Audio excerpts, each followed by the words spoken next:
Hi Sarah, I can confirm we're now live. Thank you. Well, welcome everybody. Good morning. Welcome to Herefordshire and Worcestershire Integrated Care Board meeting in public today, Wednesday, the 15th of March. Good to have everybody here. I'll introduce myself. I'm Sarah Raystrick. I'm a non-executive member of the board and I'll be leading the meeting through today. Our chair, Krishni Waring, doesn't mind me saying she has COVID. She's not feeling 100%.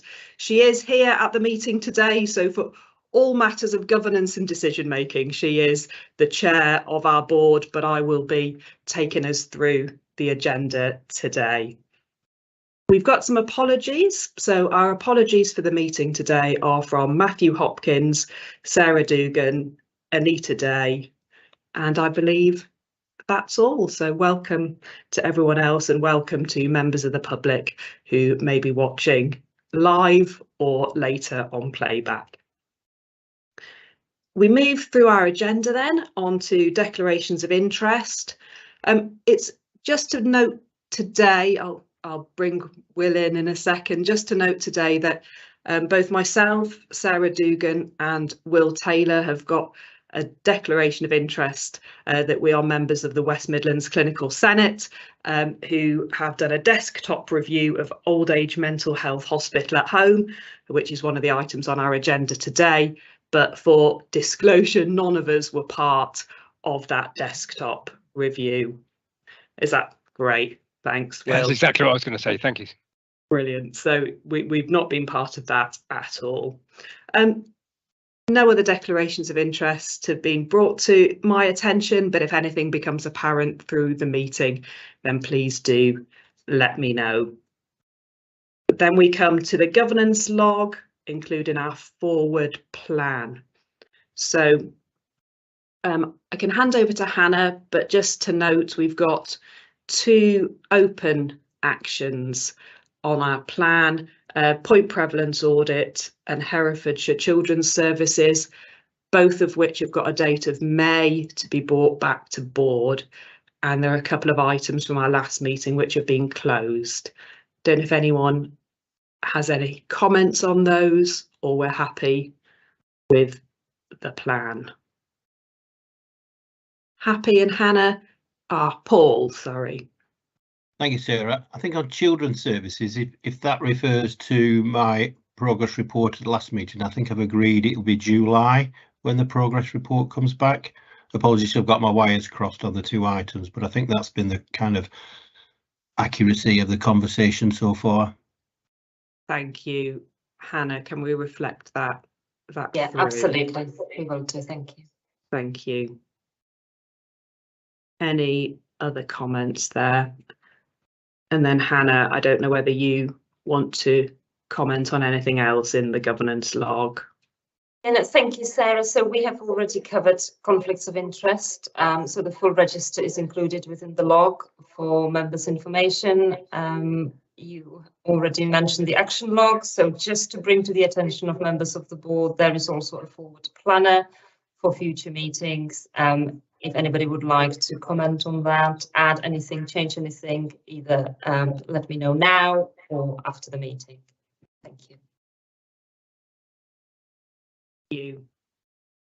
So that takes us then to the minutes of our previous meeting, which was held on the 18th of January. They are included in the pack there, enclosure 5. I don't propose to go through those page by page. Does anyone have any corrections or comments before we approve those? So are we happy to take those as a true reflection of our meeting? Yep, thank you. We will note those and sign those off.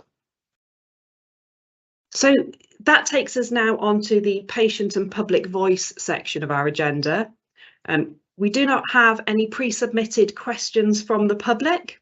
So that moves us swiftly on to our patient story, and that is going to be brought to us today by Dr. Will Taylor. So I'll hand over to you, Will, for the patient story. Thank you, Sarah, and I hope everyone can hear me fine.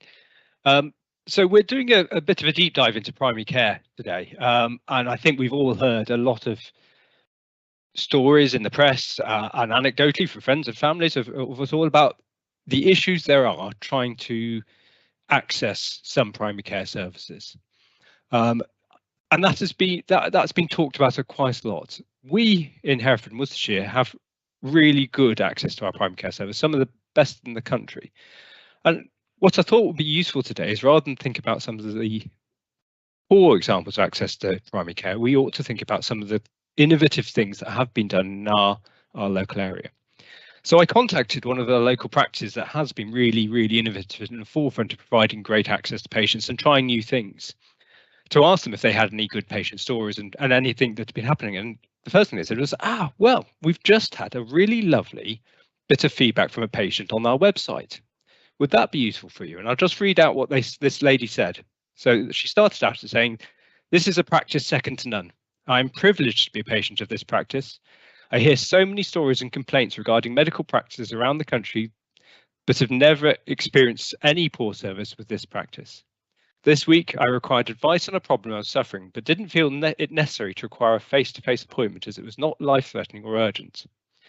Because of this, I went online and used the Ask the Question service, putting in what the problem was. Within less than 2 hours, I received a phone call from the doctor, who went through my symptoms with me.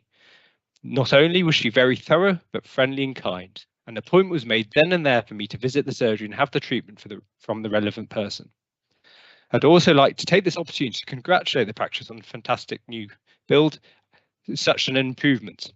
I've always found the staff to be helpful, friendly and professional. My husband too has received excellent service. He frequently uses the telephone system and is always complimentary about how efficient this is."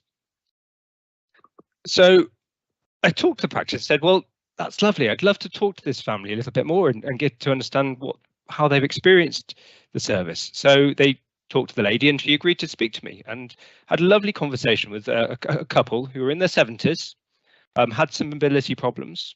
And actually what they'd come to the practice with were fairly simple things, but I think it shows the day-to-day issues that all our patients and citizens of the area have experienced. So she'd been struggling with really, really nasty osteoarthritis of her hands, and it was affecting her ability to do day-to-day things, put on clothes, write, do the sewing and knitting she enjoyed. And equally, her husband had also got an inflammatory arthritic condition, was affecting his mobility. She really liked the online aspect of the access. She loved being able to go online, just put things into the system, get a call back within an hour or two just by putting something online. And she actually got an injection sorted out for her hands, which is what she needed and what she wanted to actually be able to live a good quality of life within a few days. Her husband is not quite so IT literate, she says, and really didn't get on with the internet, but really preferred to speak to people on the phone. He would ring the practice and they had a callback system within their cloud sort of telephony system. So he'd press a number on the keypad, wouldn't have to hang on the phone for hours, and would get a call back from the practice. And again, would get his therapist and things he needed really promptly. They were so happy. And one of the things they really liked as well was during COVID, when they were very scared about going out, leaving the house, mixing with people, the ability to just send photos in and be dealt with on the phone. Her husband had a really, really awful case of shingles over COVID. Was really scared about going out, really scared about catching COVID. Used the ability to send in a photo of his rash to the practice, got it diagnosed remotely, and got treated very promptly without ever leaving the house. What they really liked was the breadth and the flexibility of access. That actually there wasn't just one route. And she recounted to me a friend of hers who'd been trying to contact a practice in another part of the country, who'd been on hold to the practice for about an hour, so decided to go into the practice. Walked into the front desk and said, I need to make an appointment. And the front desk said, no, I'm sorry. You need to call us to do that. And she took out a phone and said, I am.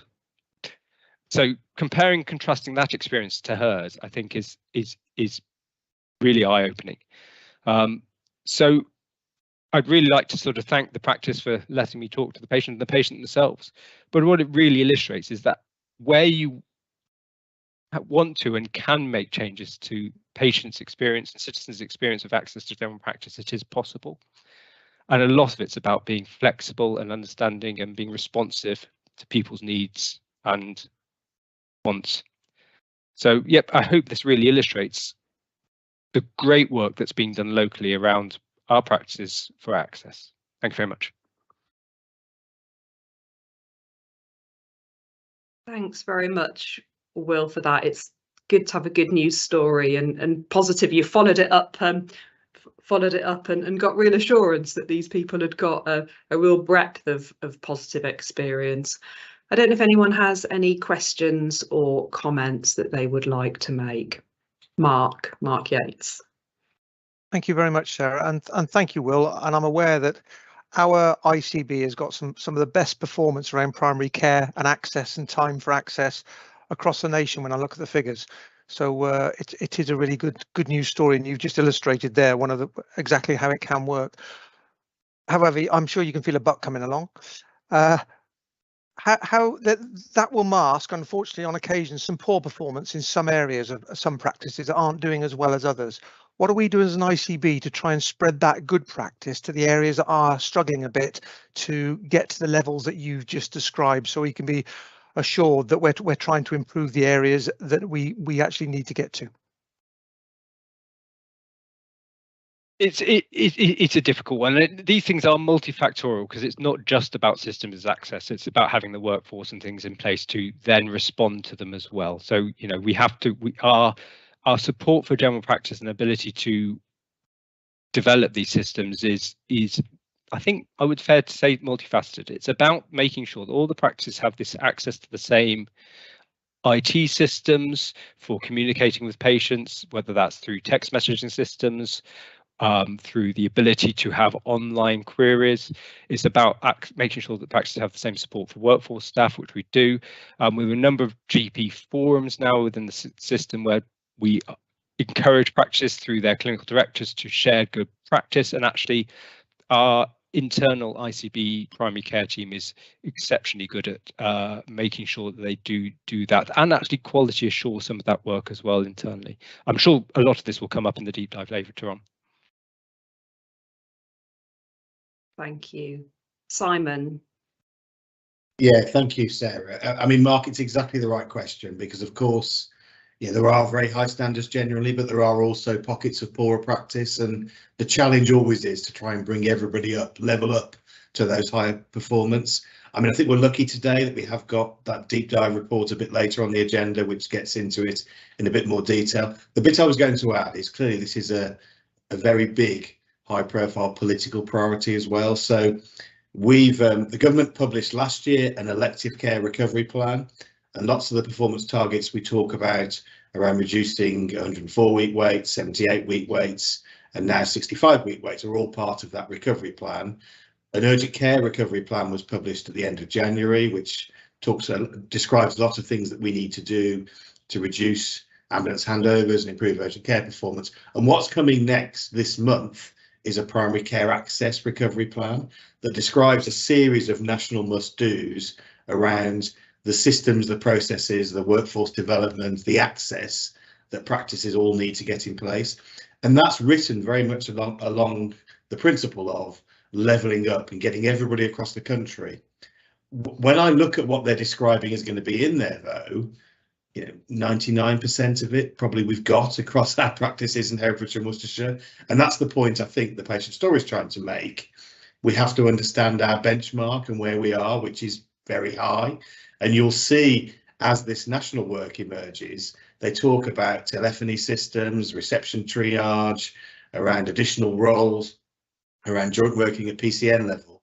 And actually, as we'll hear a bit later, we've got the vast majority of that in place. So, you know, I hope the patient story is a little bit of chance of reflection on how well we're doing. But of course, what we also need to do is, Mark, take your point, right, what are we going to do to kick on and get that levelling up of the areas of poorer practice? Thank you. And as Will said, I'm sure we will develop some of this thinking as we come to item 11 on our agenda, which is a deep dive into primary care access. Thanks very much for bringing that to us, Will. So we'll move on now to the strategic updates section of our agenda. So item 8, and that's handing back over to Simon for the Chief Executive Officer report. Thank you.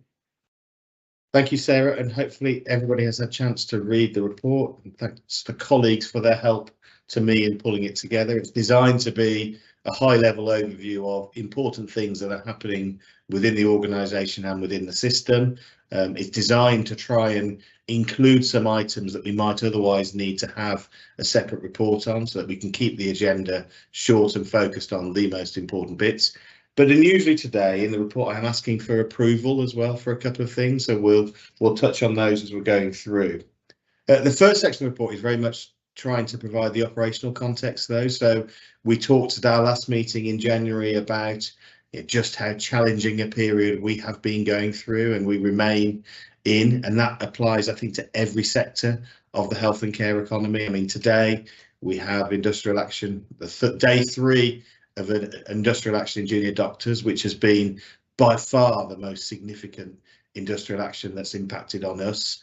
But when we look back to before Christmas, we've had a series of almost weekly strikes to try and deal with, which has clearly made operational pressures significant. As an addition, today I notice it's day 1 of a 2-day teacher strike as well, and I wouldn't underplay the impact that has on many of our staff because of the additional childcare responsibilities that come with schools being impacted. So the operational context, we've had a slightly improved performance over the last 6 weeks, but still with huge challenges, an enormous effort going in right across services. And I pay tribute to people, really, all those people that are helping to cover the absence of colleagues who are going on strike action, the people who are covering that work. That's a significant effort that's going in right now as we speak, as we sit here this morning. So really important, I think, to draw that out. Secondly, I wanted to pick out on page 3. So periodically we do, one of our roles at system level is to understand demand, both now and where demand might go over the next few years, and then to try and make sure that we have the right capacity in place. And capacity means beds, it means GP appointments, it means mental health provision, it means domiciliary care capacity. It's a very broad definition of capacity. So there are a number of things that we use to measure that. So the last demand and capacity model we did was probably 4 or 5 years ago. We're just now putting the finishing touches to another fairly comprehensive piece of work that's designed to try and understand that. And that will then form the bedrock, really, for the joint forward plan strategy work that David and the team are leading with other partners across the system. So just to highlight to the board the relevance and the importance of that demand and capacity modelling work. The first ask I have as well, which is outlined on page 5 of the report. So we've talked a bit here before on several occasions about our mental health collaborative development around moving to a position where we can delegate a range of responsibilities and accountabilities to Herefordshire and Worcestershire Health and Care NHS Trust to lead a collaborative arrangement which really drives forward the further development of performance, outcomes and delivery right across mental health, and quickly, we hope, emerging into learning disabilities and autism as well, and some of the children's work. So that's the direction of travel. The next phase of that journey, we'd like to set up a joint committee which would run for the first half of the next financial year, hopefully leading through a series of milestones to a more formal delegation in October. This is something that myself and Sarah and several others have worked quite hard on developing. It's been a long time in that development process, but we do feel like we're coming closer to the end where we can really put some formal arrangements in place. So I would really like approval from the board today to establish the Mental Health Collaborative Joint Committee, and the terms of reference are attached as Appendix 1 to the report. Just to touch on another couple of things, I'm happy to take any questions. So you'll have seen page 6 describes the national announcement that we had a couple of weeks ago around a reduction in our running cost budget. So that's the separate budget that the ICB gets to pay our staff, to fund our buildings and to run the organisation. So that budget will reduce by a total of 30% across the next 3 years, actually, because it starts next year and then finishes the year after next. Just to provide some reassurance to the board, and we'll work with the Remuneration Committee on this, but I'm confident that we will have the ability to deliver that and to work within those constraints. Clearly, it will have an impact on our capacity. It will mean we'll need to get ever more focused on prioritising how we spend our time and energy, but I'm confident that the work we've done to date, which is significant. We are quite a lean organisation in comparison with our colleagues. We've done a lot of work to rationalise buildings and estates costs. I'm confident that we can deliver that, but clearly we'll provide further updates as we move through. And then a second formal ask, I have to formally ask the board to note our progress on delivery of the emergency planning, preparedness, resilience and response annual core standards, which is a system-wide duty that we now hold as a category 1 responder under the various local resilience acts. I have to on an annual basis bring you our core standards performance, and they are attached at Appendix 2 with a summary report as well as at Appendix 3. So Sarah, happy to take any questions on any of those issues or anything else in the report. Thank you. Nikki. Yeah, mine was a question about the mental health collaborative delegation. So is this a national model for mental health now that we're delegating it, or have we chosen this as a service to try this new model of delegation? And if so, is this a rollout to other services, or is it just a trial with mental health? What's the thinking behind it? Yeah, and Nikki, it's all of those things really. So it hasn't been a national model, but actually what's happening is several systems are choosing mental health to do exactly as you described, to test out how this can work in practice. So clearly, as we move from CCGs to ICBs, one of the things we're trying to do is to be less transactional, to be more empowering, to create decision-making processes further away from what would have been the traditional commissioning infrastructure, to empower providers to get on and own this agenda, to own the budget, to be accountable for the outcomes. We felt for a while that mental health was our most contained service offer to test that out.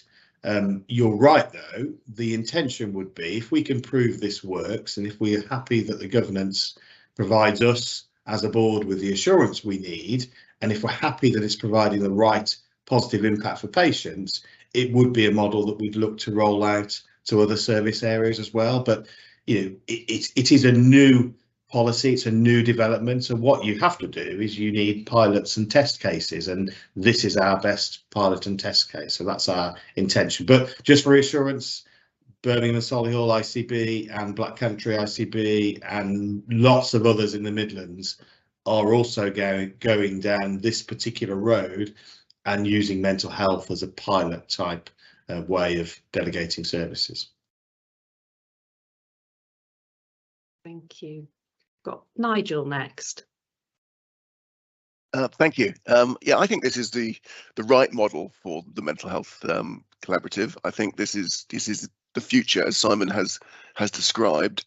I do think, though, that we have had some particular challenges around capacity in some of the mental health delivery, and therefore I do note in the appendix in the terms of reference that it is absolutely going to be key to this to provide the assurance and the reporting arrangements both back into the ICB, but also into the trust itself, the two health and wellbeing boards, the Worcester Exec and one Herefordshire. And I think the functionality of that is going to be absolutely key to making this work, so that we get the assurance here, but also there is probably a bit more detailed local delivery assurance having on in place. I just wanted to make sure that whilst fully support this direction of travel, that is being captured and sort of enacted as we go forward. Yeah, so if I can come back quickly on that, I mean, I think that's a really good point, Nigel, and that's a conversation I've had with Sarah. This only progresses and moves forward really to its ultimate conclusion if the collaborative can get and retain the support of all the partners. And in order to do that, those local structures, those local relationships, that local trust in delivery, they're absolutely the bedrock, aren't they, of what we're trying to do. So again, this pilot, the joint committee we now propose as the next phase, is designed to really test that out and to make sure those relationships, those partnerships are as strong as they're going to need to be for us to move to a full formal delegation, hopefully in October. Thank you. And just for any absence of doubt for members of the public, not for anyone on the board, Sarah, very popular name for ladies of a certain age, and so when you're referring to Sarah, you're referring to Sarah Dugan, the Chief Exec of the Health and Care Trust, just so there's no Apologies. no, just so there's no confusion for anyone external who might be watching. Thank you. David. Thank you, Sarah. David, another popular name for people of a certain age as well. Simon, a two-part question for you on the operational plan.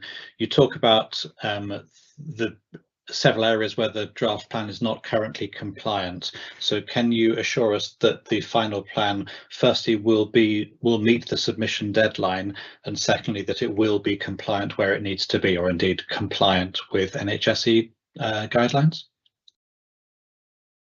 It will definitely meet the deadlines, David, without a fragment of doubt. The compliance is a complicated question. I believe we are making progress in most of the key delivery areas. Some of the asks are significant, and there's two elements of that. One, can we get a plan how we could deliver what are very aspirational stretching targets? Question. And two, how confident are we that that plan will deliver? So the operational plan will need to reflect all of those things. There's a third element, which again we'll touch on later on the agenda. The financial planning process is always subject to a bit of negotiation, both locally between us as partners, but also actually increasingly relevantly between us as a system and nationally around some of the allocation methodologies that they've used. So you'll remember last year, we went through a long process of arguing how the allocation we've been given didn't reflect inflationary pressures, so particular inflationary pressures we could point to. That process is likely to be repeated again this year, where we can see, for instance, the PFI cost pressures in the two acute trusts, which are linked to RPI, the inflation level, which is clearly a very high level.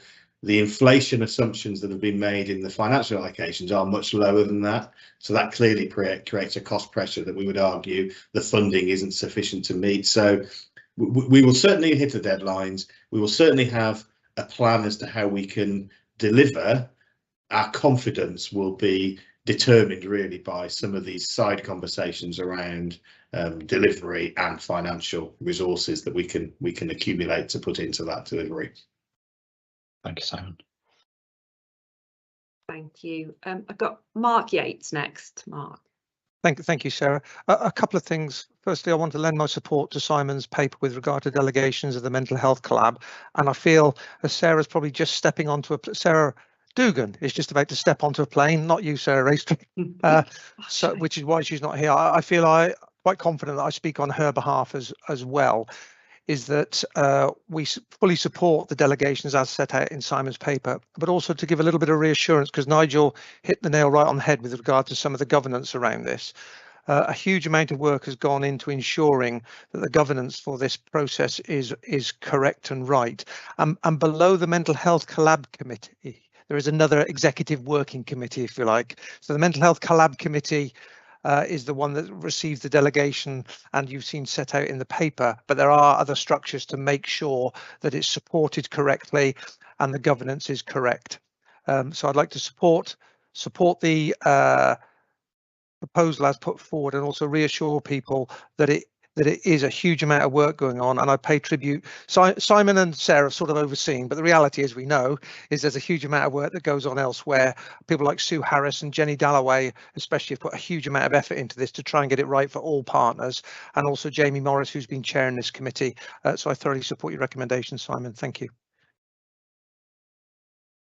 Thank you.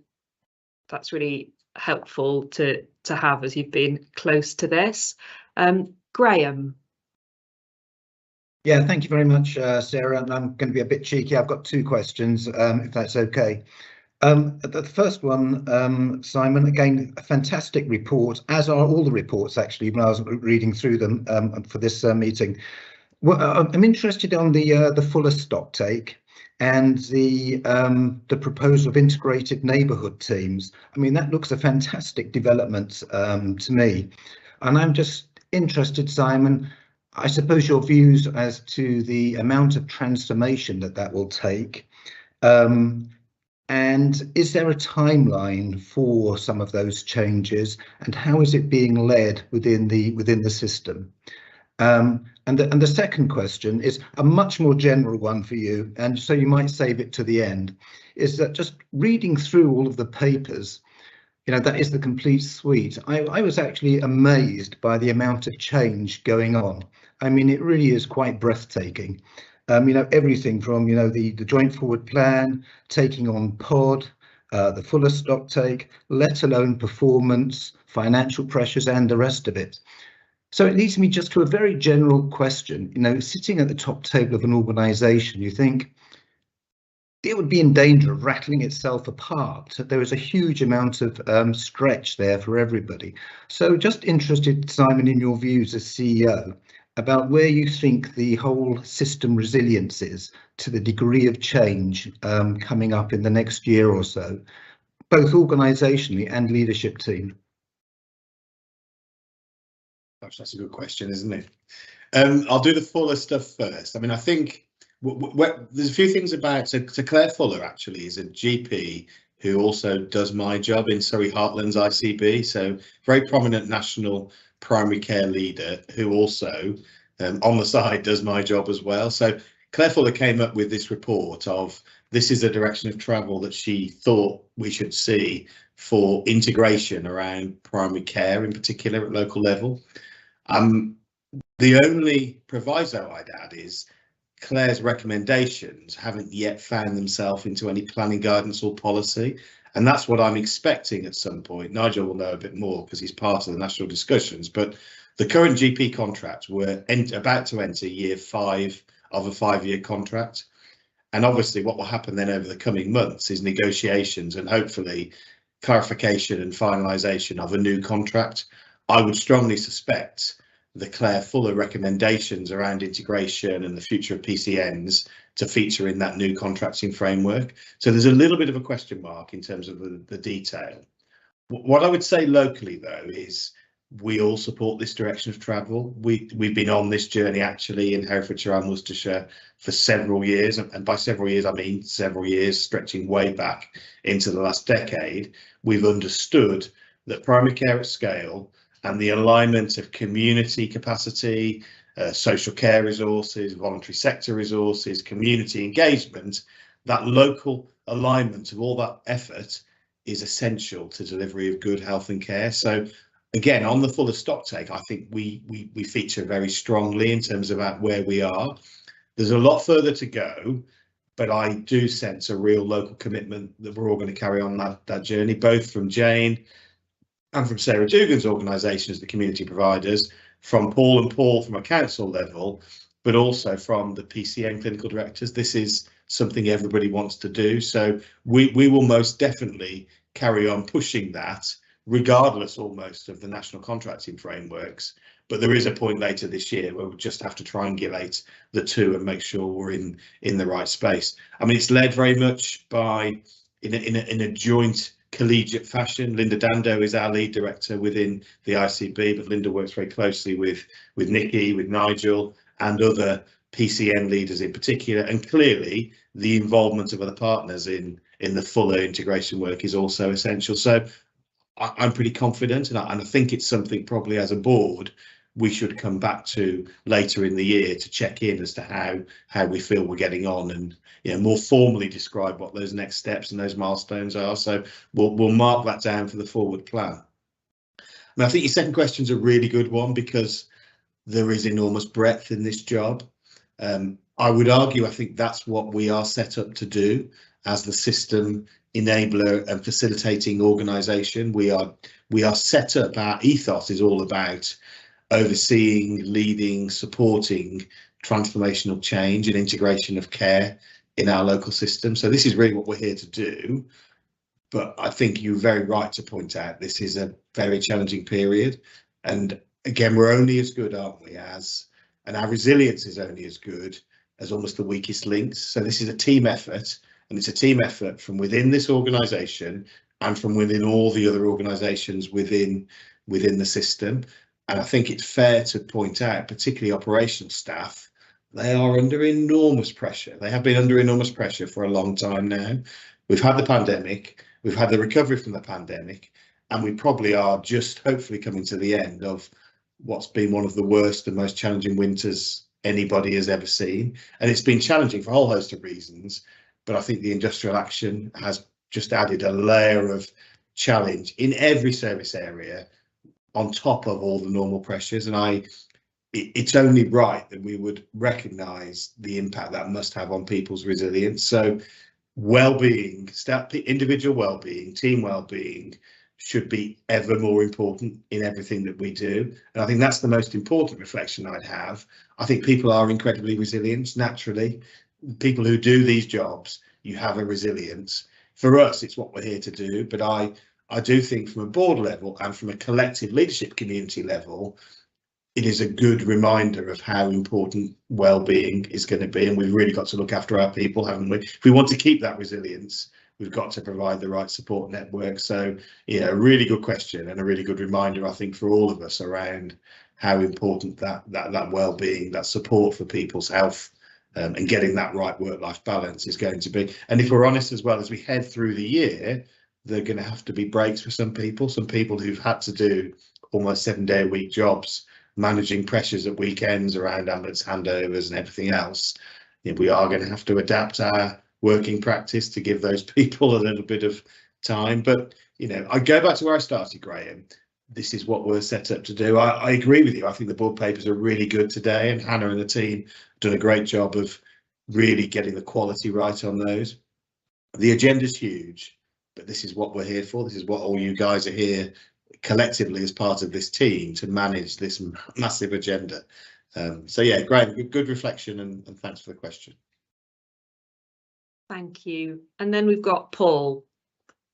Thank you, Sarah, and thank you for the report, Simon. Pretty full and comprehensive as ever. I just had a couple of quick points. One is an update and the other is kind of a request.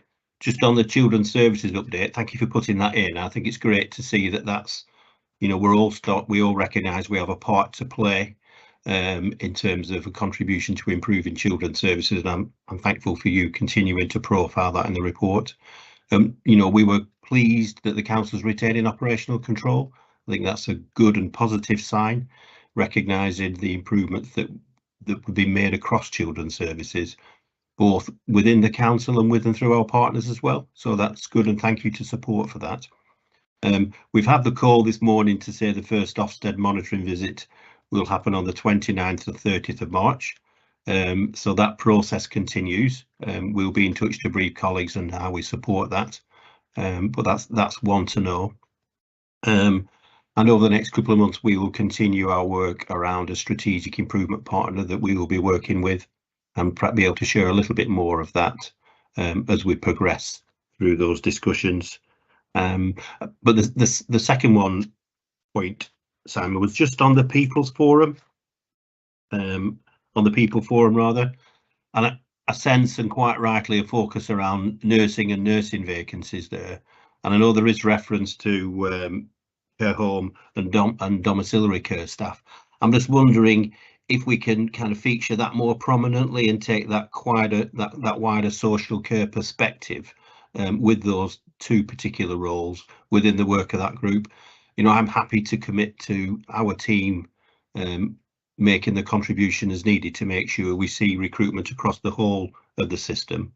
As you know as well as I do, it's a pretty complex market in terms of home care and domiciliary care staff, but it's one equally that we need to kind of support and make sure that we've got the capacity and resources in there, alongside the equally important nursing vacancies, which is the key focus of the People Forum. Yeah, good question. I know it's Mark's got his hand up. I wondered if Mark or Katie wanted to reflect on all, because I know that's featuring, and actually I went to the recruitment fair last week in Hereford, and I know your teams, Paul, were part of that. So yeah, the social care, domiciliary care staff are part of that work. But Mark, did you want to add anything to that? Yeah, thank you, Simon. Thank you, Paul. And perhaps it's not drawn out in the brief paragraph in the report, but actually that was the driving factor of the work. We started with where we thought the biggest problem was, and the biggest problem is in around social and domiciliary care. And we wrap that up with that level of workforce, if you like, which goes across what within the NHS perhaps gets called HCA level. But the driving factor was around domiciliary and social care. And I know Katie has been engaging quite strongly with both of our councils to get the information we need for that. It's also the most difficult area because it's such a fragmented workforce to get an understanding of. But just to give you some reassurance, Paul, that's exactly what we're doing. Okay, thank you, Mark.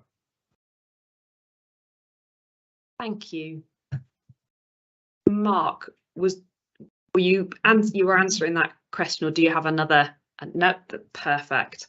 Thank you. So thank you for the report, Simon, and to colleagues who contributed to its completion. We have been asked as a board, there are 3 things that we're being asked. Given the number of us here, I think if you disagree with any of these proposals as I say them, if you can raise a hand, otherwise we'll take no comment as an approval. So we're asked to approve the terms of reference for the Mental Health Collaborative Joint Committee as set out in Appendix 1. So we approve that. We're asked to note the requirement to provide virtual sign-off of the final operational plan. Yeah, happy to note that. Thank you. And then we are asked to note the preparedness, resilience and responsive core standards and the quarterly report. Yeah, perfect. Thank you very much. Okay, so thank you, Simon. That now takes us on to our next item. So item 9 in our pack of papers, and that's the delegation of pharmacy, optometry, dentistry, which for people listening and for those of us on the board is often referred to as POD. So I will hand over to Mark and to Hannah to bring us the update there, and we're asked for approval here as well. Thank you, Sarah. So I'll kick off, and then Mark can add some contributions later, particularly with regards to the risk sharing agreement.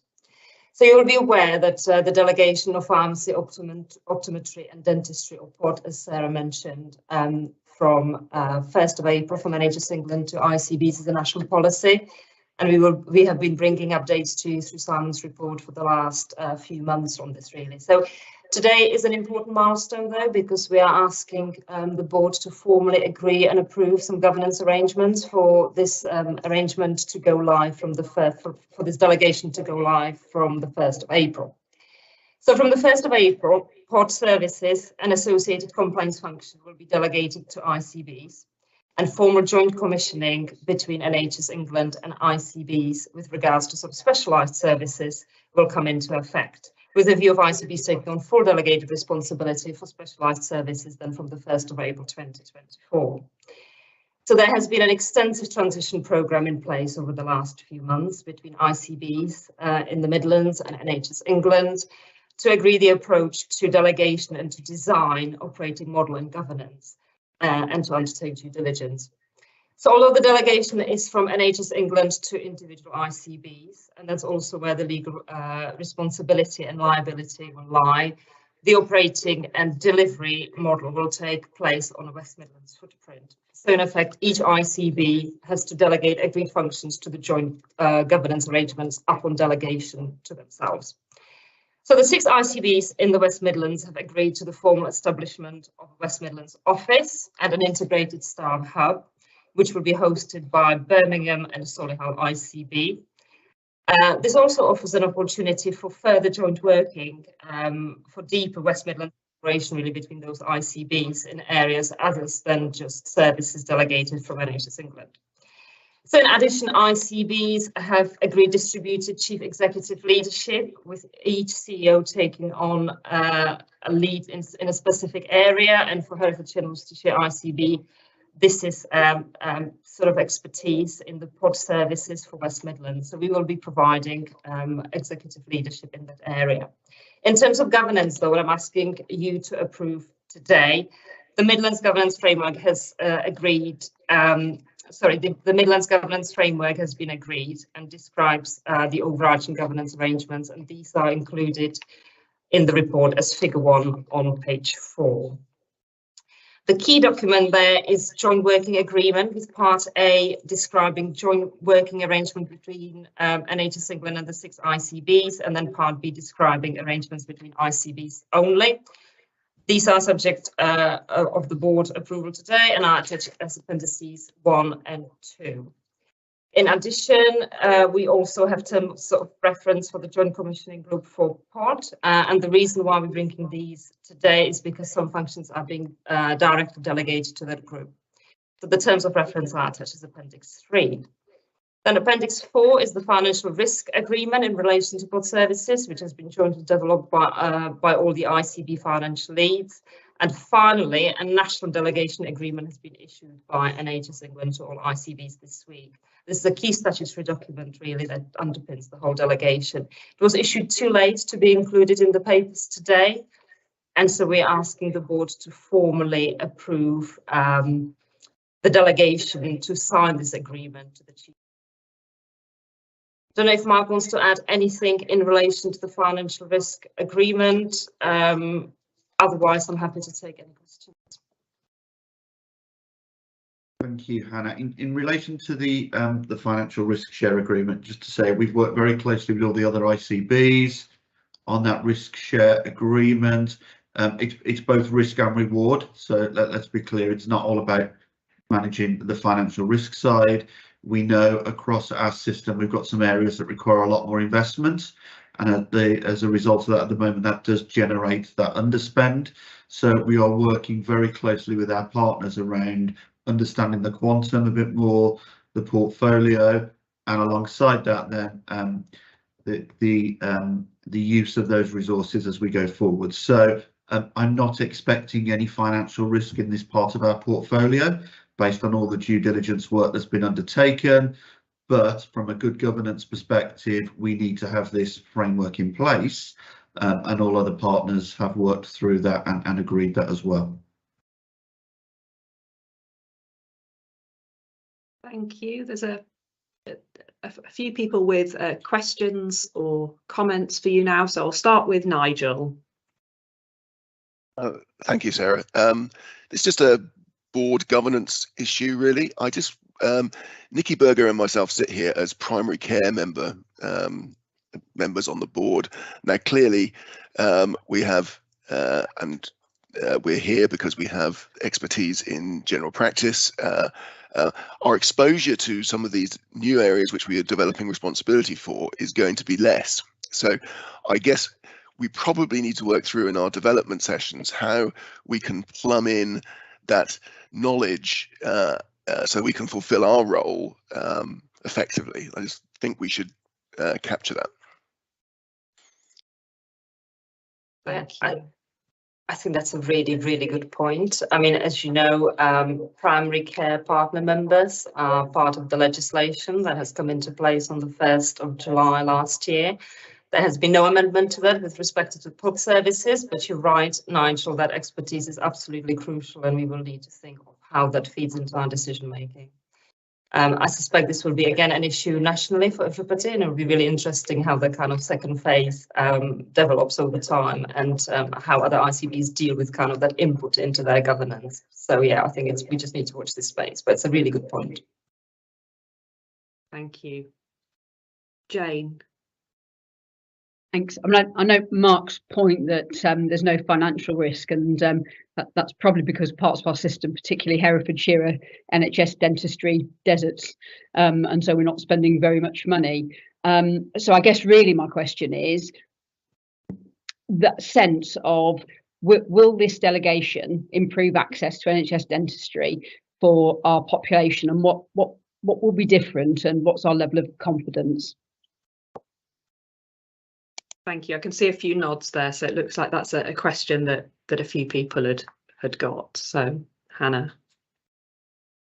I'm not sure I'm the right person to answer this, if I'm honest. I don't know if you want to come in, Mark, or perhaps Simon can. I'm happy to come in, Sarah, if that's okay. I mean, Jane, look, the headline answer is I think we can, there's a lot we can do to improve access. And actually, I would also argue, particularly in the case of Hereford, it can't really get any worse, can it? We're starting, our inheritance is an extremely low baseline. It's really poor. The dental access in Herefordshire is not fantastic in Worcestershire, but in Herefordshire, and I think Staffordshire are probably two of the lowest areas in the country and the poorest dental outcomes. So clearly we are taking this on because we think we can do a better job. My only caveat will be, I think this is going to take some time for these structures that the report describes to bed in. It's going to take some time for us to gather the local intelligence and understanding of what's out there and what the options are. And it's going to take some time for the financial and contractual elements of this to bed down. So a bit like with general practice, with dentistry, there's a national contract that's negotiated nationally that you can't really deviate from. What we've done with general practice, though, is we've come up with local enhancements and additions and developments that's met our local need and providing a general practice service which is much more in line with what our local communities need. That will very much be our intention with dentistry, but it's going to take a little while, both to understand that contractual framework and what's possible, and secondly then there's a series of representations and arguments we're going to need to make to NHS England around why, for instance, additional investment in dentistry is in Herefordshire is going to be the only way to improve access. And I'm quite confident that we can form those arguments, but clearly forming the argument and then winning the arguments and getting the money land in the bank account might be two separate things. So a little bit of patience, but I am confident over the next 3 to 5 years we can make some big inroads in this particular issue, and we need to, don't we? Thank you. Vicky? Thank you, Sarah. It was just really building on the risk framework for finance. It's very clear. But in terms of the governance and the risk register that existed with these services as they are now, is there a legacy risk register that transfers to us at this point? Because I'd be interested as chair of QRD to pick up some of the issues that exist, particularly the point that Jane made in terms of access. So whether we've got a legacy document that we can use as our baseline, and then obviously Simon's point, we can then pick up on some of the contractual issues subsequently. So is there one that exists at the moment?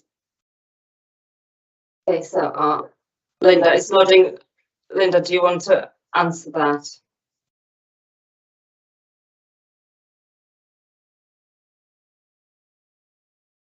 Oh, you're on mute, Linda.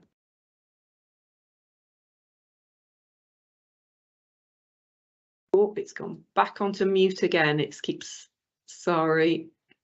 Linda is finding her mute or unmute button. So we have done extensive work in the ICB in terms of the due diligence, obviously working with NHS England. We have also had an oversight group in place. We still have an oversight group in place to oversee the delegation of services, and we have produced our own risk register, kind of piecing out all those bits of information together. So the risk register is in place, as far as I know, has been largely driven by the ICB. In terms of the legacy risk coming over from NHS England, I know last time we have inquired about that information wasn't available. But Linda may have more information on this, and I know she's struggling to join us. So I think we are broadly cited on all the key issues. I'm just not quite sure about the level of detail that's available. Thank you. We'll see if Linda manages to rejoin and can pick that one up in more detail. Otherwise, we can get that information through to QRD so that we're aware there.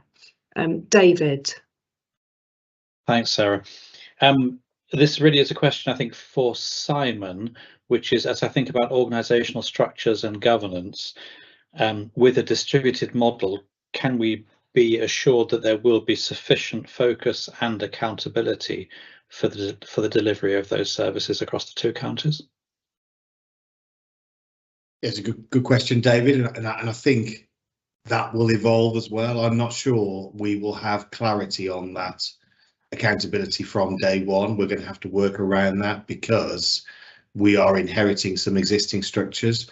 I'm very confident that the operating model that we're describing will get us to the point we need, but this is being established in a way that there is a transitionary period where the staff are going to need to bed into new roles. These new governance arrangements are going to need to settle down. It's one of the reasons, if I'm honest, why I've agreed to be the chief executive lead for this, for the West Midlands, because I think for us in particular, I think it's going to be a higher profile, higher risk, more important piece of work than for other systems. So I'm going to put some personal time into trying to make sure we get this right, because as Jane described earlier, we've got some big improvements we need to make. From a board perspective, you are very right, and I would expect you to continue to push us on getting that accountability and governance structure right. But in 15 days time, 16 days time, or whenever this transfers, I think I have to describe it to you as there's an evolution going to need to take place, and it's not all going to be perfect from day one. Thank you. I've got Paul and then Aman. So Paul. Thanks, Sarah. I think that's quite salutary, that Simon, that last comment in terms of the number of days before the service transfers and kind of managing expectations in terms of what we can expect. I think I was just keen to better understand kind of the delegation arrangements, i.e. what we're responsible for as an ICB, and also what NHSE remains responsible for, because and this might just be the way life is, this feels extremely top down in terms of what's expected. We take all the risk in terms of service delivery, planning, etc., but have no ability to kind of set standards and specifications within our ICB infrastructure. And that might be me not fully understanding how this works, but in reading the share of responsibilities and delegations, it feels that way, unless I've misread it. Sarah, I'm happy to answer that. Paul, I think that's a good assessment. It is a very top-down process. This was included within the Act that created ICBs. Included within the Act was, and ICBs will do this. So it's not an optional delegation that we have. We talked, didn't we, half an hour ago about mental health delegation? That's a choice. This isn't a choice. We have been designed to take this on. It is very top down. What I would expect to happen, because we had general practice services were delegated to our predecessor organisations 6 or 7 years ago, and that was similarly top down and very restrictive and very constrained. What happened then next was, once the transition took place, once it had safely landed, it did become, you had much more opportunity to influence as every year went by, and we saw the development of local contracting innovation as the delegation had bedded in, and I would strongly expect that will happen in this instance. But it was partly what I was trying to do with the previous answer and manage expectations. This is top down, it has been passed to us. It isn't optional. We accept this on the 1st of April. It isn't going to be perfect, and we've got a lot of work to do with it to make this what we need it to be for our population. But I think it's a good observation and a nice summary of how perhaps some of the cultures in local authorities differ from some of the cultures within NHS organisations. All right, thank you, Simon. Thank you. And then to Aman. Thanks, Sarah. Simon, so I understand this is a new arrangement. It's going to take some time to bed in. We've got a new structure in place. I suppose for me, I just wanted to know what's going to be in place in terms of regularly reviewing how the structure is working. So if there are any issues, they can be dealt with sooner rather than later. So just if you've got any thoughts around that, or if there's anything in place, that would be helpful to know. I mean, I know we have got things in place, but Hannah, what conversation have we had about a more formal review process for this? Because that does need to be built into the plan, doesn't it? Yeah, so obviously, as per previous conversations, the actual delegation, I don't know, it may be reviewed nationally, but certainly will not be for local discretion in terms of the arrangements themselves. So the operating model that I talked about, the governance model, sort of allows for a number of ways of kind of review. I mean, right at the top of the structure is a group of the CEOs who meet regularly, who will kind of receive any escalated issues and can deal with any issues informally. Also, as part of these arrangements, there is a joint working agreement between the ICBs that will include dispute resolution, for example. It will include any sort of way of reviewing any issues. I think you framed it around issues, among any issues that arise. In terms of the outcomes and the governance being fit for purpose, I would imagine that will be done part of an annual governance review, which probably one of the ICBs will be leading on. Again, it would really at quite early kind of stages, but I'm sure all of that will be worked through. And just for assurance, just because the governance framework has been kind of set up and the governance group has across the West Midlands have been meeting regularly, we are not going to stop meeting. We're going to carry on that and sort of work alongside these arrangements as they bed in, and review them as we go. And internally as well, we're going to keep our delegation oversight group going exactly for this reason during transition and beyond. Thank you. Thank you. So with that, we come to the recommendations, which are in section 8 in the paper. So to approve the joint working agreements as set out in Appendix 1 and 2. Happy? Yeah. Thank you. To approve the terms of reference of the POD Joint Commissioning Group, Appendix 3. Yeah. Approved. To approve the financial transitional risk framework, Appendix 4. Yeah. And then to delegate approval and signing of the National Delegation Agreement to Simon. Yeah. Lovely. Thank you very much. And I think it's implicit in some of the questions, but we note the challenges and we also thank the people involved in getting this to as good a place as we can, ready for the delegation. So thank you for the work that's gone on there. That then takes us to the last section in our strategic updates part of the agenda, which is older adults mental health hospital at home service, which I hand over to Mary to bring us. Thank you. Thank you. Good morning all. Thank you, Chair.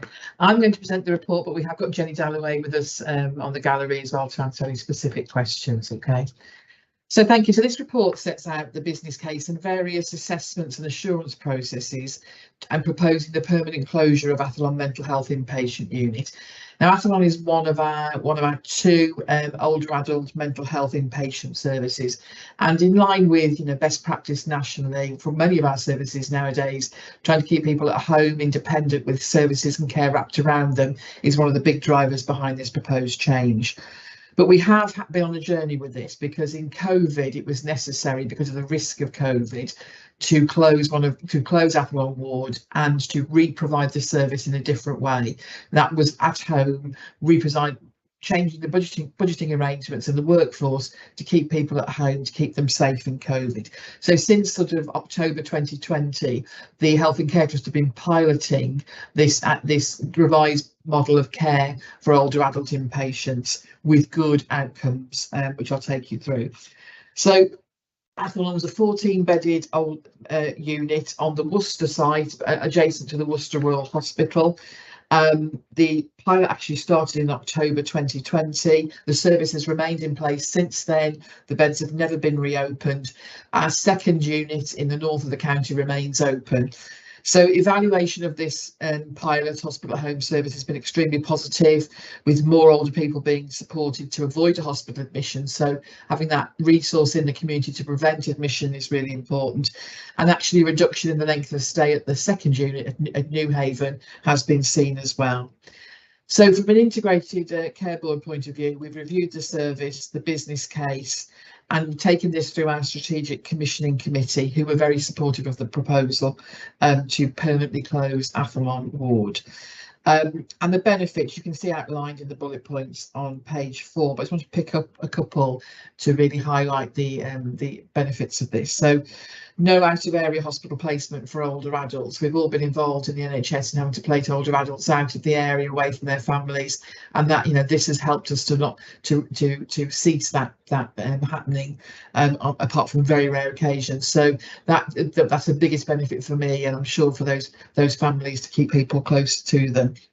And then there's been a positive patient and care experience. The feedback has been good. There were concerns in the early days that the carers might find this difficult, having only one inpatient unit in the north of the county. That hasn't been seen in the feedback and the evaluation. It hasn't become a major issue at all.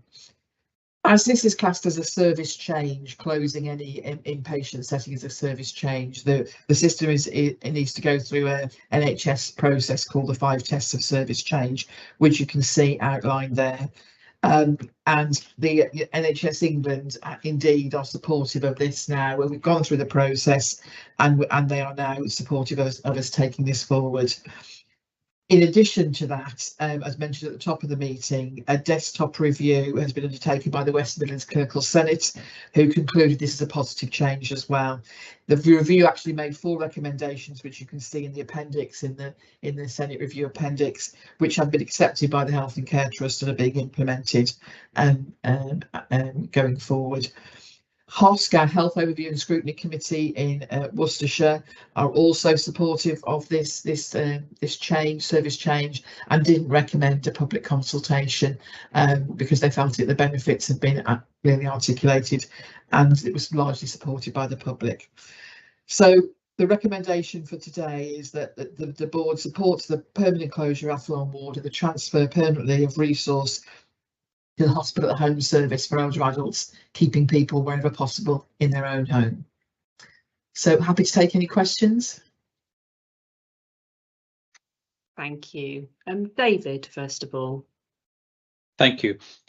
So I am kind of assured by those 5 tests, and in terms of kind of quality, I see test number 3, so there's clear clinical evidence there. It does feel, though, Mary, slightly counterintuitive that we are closing beds but also managing then to reduce out of area placements. Could you give us a little bit more insight into that? Because as I say, it feels counterintuitive. We're closing beds and actually then reducing out of area placements. Shall I respond to that, Mary? Please, thank you, Jenny. Yeah. So the out of area placements we're referring to are for patients with acute needs who would be admitted to one of our local wards. For our system, we haven't really for a number of years now made any of those for older people. So actually what we're doing is maintaining that position of no out of area placement. So by reducing our wards, we haven't seen, which you might imagine, with them placing patients in hospital beds outside of the system. We haven't done that. We've maintained our 0 for people with these needs who are our older people. Okay, thank you. Thank you, Vicky.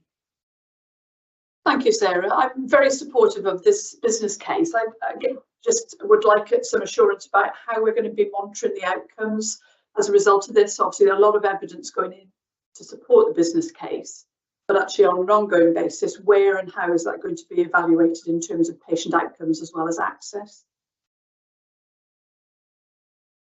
We'll, from an ICB point of view, we'll be doing this through the QRD mental health processes, and I'm sure the mental health collaborative will have strong governance in place, monitoring this going forward against the business case outcomes. Jenny, anything you'd like to add to that? No, Mary, I think that summarises it. So the collaborative will be taking oversight, and we are just finalising our patient outcomes framework, which will see that reporting coming through the collaborative. That's great, Jenny. Thank you. Thank you. Graham. Yeah, thanks, Sarah. Yeah, Mary, looks a very strong case, so definitely has my support. I'm just interested in the sort of the resources needed to actually run this service. Is that different to what we currently have, and does it create any sort of risk on the sort of people needed to run the service?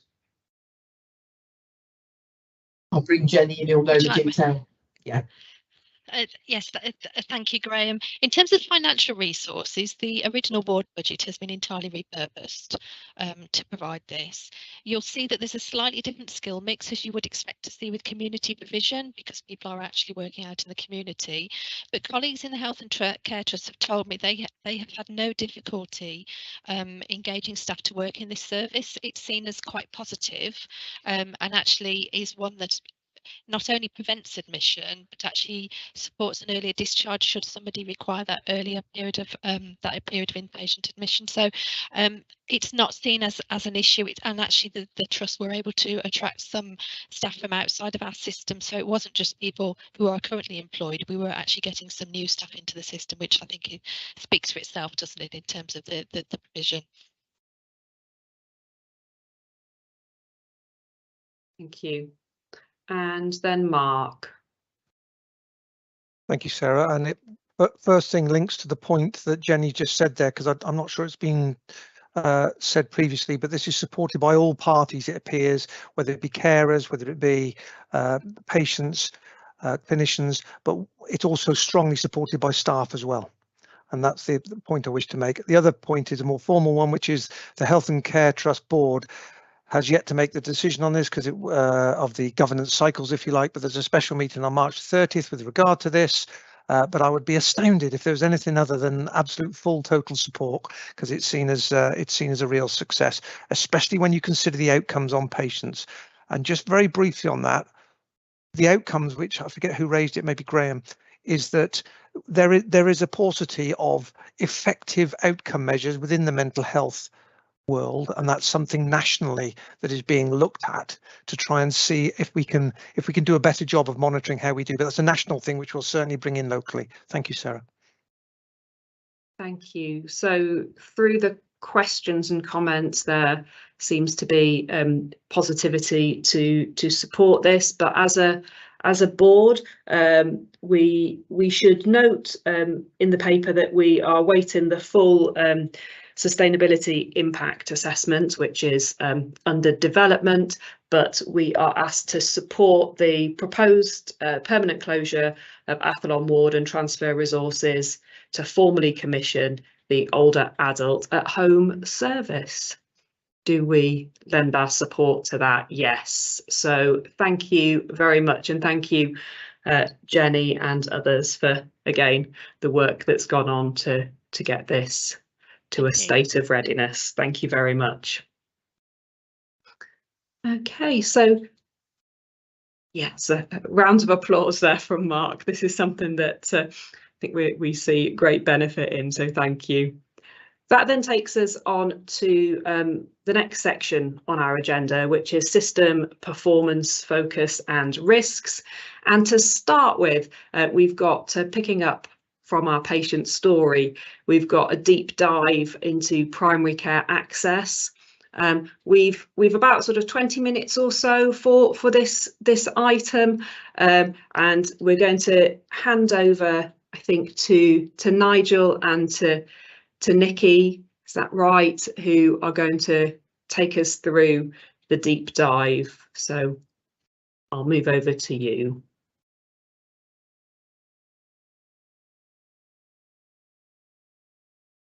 Or is Linda there today? Is Linda? Yeah, I think it's Linda. Oh, that's lovely. Sorry, I've got your initials by it, but over to you, Linda, then to take us through some of what we see there in the deep dive, and then I'm sure there'll be we need plenty of time for questions and comments afterwards. Thanks. Thank you. Can everybody hear me now? That's a relief for sure. Thank you. And I'm sure it will be a joint effort between myself, Nigel and Nikki Berger. So this paper examines the type and number of appointments provided by general practice in Herefordshire and Worcestershire and the varied way in which they are delivered.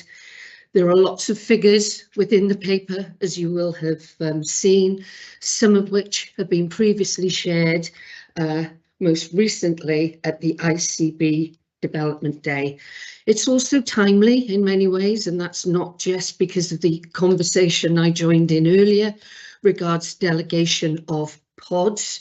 You can see from this paper that from the 1st of April, there is huge emphasis not only on improving general practice access, but by doing that through access to other primary care contractors, namely pharmacists, optometrists and dentists. Also timely, because whilst we're still waiting for the publication of the GP Access Recovery Plan, we do now know what the GMS contract changes say about access, that having been published last week. So if I move on to section 2 of this paper, where I mainly talk about general practice access data known as GPAD. This is how nationally data is collated direct from general practice clinical systems by NHS Digital on behalf of NHSE, and have to point out straight away that this system, whilst it had really good vision and ambition and aims to be able to describe to both the public, commissioners and practices the volume of the workload, the type of the workload, it is yet to deliver on many of those aspects, despite it being in place since 2018. So the limitations include that only appointments captured via staff employed within the practice, which include general practice and nurses and pharmacists employed before the additional roles reimbursement scheme was introduced. So it doesn't cover all of the activity. So what you see here is just the tip of the iceberg in many ways. The other point to make is that it is quite a clunky and labour-intensive process for practices. An example of that would be, whilst home visits are meant to be captured by GPs through this tool, a GP would have to enter that 3 times. It's a 3-stage process for many of these things. Codes have been released, but we found through the work done in Worcestershire that there are 200 of them. So when you're a GP in a hurry, which is always the case, it becomes quite difficult to capture everything you've done in that day. Excuse me, fighting a bit of a cold today. Despite all of those constraints, with the main tool that is used to capture appointment activity, you will see in the tables set out in the paper, tables 1 and table 2 in particular, that we are not only recovering to pre-pandemic levels, i.e. 2019, but we are exceeding them. We have seen an increase in the number of appointments delivered by GPs, nurses and non-ARRS pharmacists by 10%. This data is used by NHSE National and Region, and how it's analysed is interesting, and it's an issue in itself sometimes. Whilst we are the key commissioner of general practice and we manage the GP contract, we are not allowed, enabled to deep dive into individual GP contract performance. We are given the results of this data collection a month behind in the form of an Excel spreadsheet, and then we analyse it. If you look at the range of performance indicators from point 1 to point 6 on page 3 of the report, you will see that in every aspect we outperform other practices regionally and nationally, and this has been happening for the past 12 months. Table 2 is a local infographic that was shared at the ICB Development Day, and you will see from that 1 month in general practice in January, 472,285 appointments were delivered. Table 3, equally impressive. Close to 10 million appointments were booked within the own patient's surgery. Excluded from the general practice access data are a range of other appointments. 189,000 of those were delivered through enhanced access, and so it goes on. And importantly, also excluded from this data were the huge number of appointments delivered to provide the biggest prevention health intervention service known in the UK, i.e. COVID vaccination. 523,000 additional appointments were provided during 2022. To ensure and provide confidence in many ways that our own analysis is accurate, we've also included national benchmarking within the paper. So the Future Health Report, published by the Futures Health Research Group, shows again the kind of performance and achievement that we've gotten used to in Herefordshire and Worcestershire and maybe sometimes take for granted. What this also highlights, however, and there is a discrepancy here that I think I need to point out, reflecting on the data that we shared at last month's ICB Development Day, is around workforce. The Future Health Report indicates that we have a higher number of GPs to patient ratio, and we're signalled out for that. The difference here in the data that we provided last month is that the Future Health Group includes GP trainees. 25% of the GP workforce in Herefordshire and Worcestershire includes GP trainees. Our workforce mantra is to retain the GPs that we train.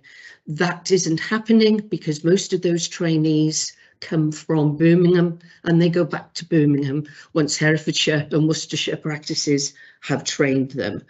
So when you dig down into the GP patient ratio, we're closer to the 1,900 patients per GP, bearing in mind that the pre-2004 threshold for safe delivery was 2,000 patients. Moving on through the paper, continue to provide benchmarking and analysis to show that, in summary, no matter what factor that you look at used by NHSE, when you compare it to our population and the number of patients receiving a service from general practice, we are at the top of all of those league tables. That includes access in relation to A&E attendances. Again, the Future Report identifies low attendance rates. The GP National Survey shows the lowest A&E attendance rates, and the graph, table 7, also shows very low A&E attendance rates from Herefordshire and Worcestershire practices. So that's a summary of what's done nationally, what's done regionally, its limitations, and also an outside view of Herefordshire and Worcestershire general practice. That's a great story. I hope you would agree. What do we do about that locally? There is variation. So that benchmarking and monitoring data that I just outlined also highlights variation between practices. The wider triangulation of data, because it's important in any kind of analysis not to look in silo fashion at one element of delivery. The correlation, triangulation of a myriad of indicators is done by our local general practice, primary care, quality and risk subcommittee. We meet 4 to 6 weekly, and we identify those practices who require support, a conversation, a discussion as a result of that triangulation. As far as that GPAD data is concerned, we have been identified as having one practice that compares to 25 at the onset of 2022 who are not delivering at pre-pandemic level of appointments. We are aware of the issues within that practice, and this very much comes back to, again, GPAD not being as intuitive as it needs to be. So that practice has taken an approach whereby it takes longer than the normal 10 minutes patient consultation with patients. That is one reason. Data is another. We have another meeting with that practice scheduled in 2 weeks' time. They are receiving support and they are changing their GP appointment system as a result of this insight. The National Patient Survey, which I touched upon at the start of this paper, is then set out in greater detail in Table 8, and this is focused on considerably at the group I've just mentioned. It is this survey which is driving the focus on the GMS contract changes from 23 onwards. And the reason for that is that this annual survey has shown a marked reduction in 2 things, in 2 indicators which the survey looks at.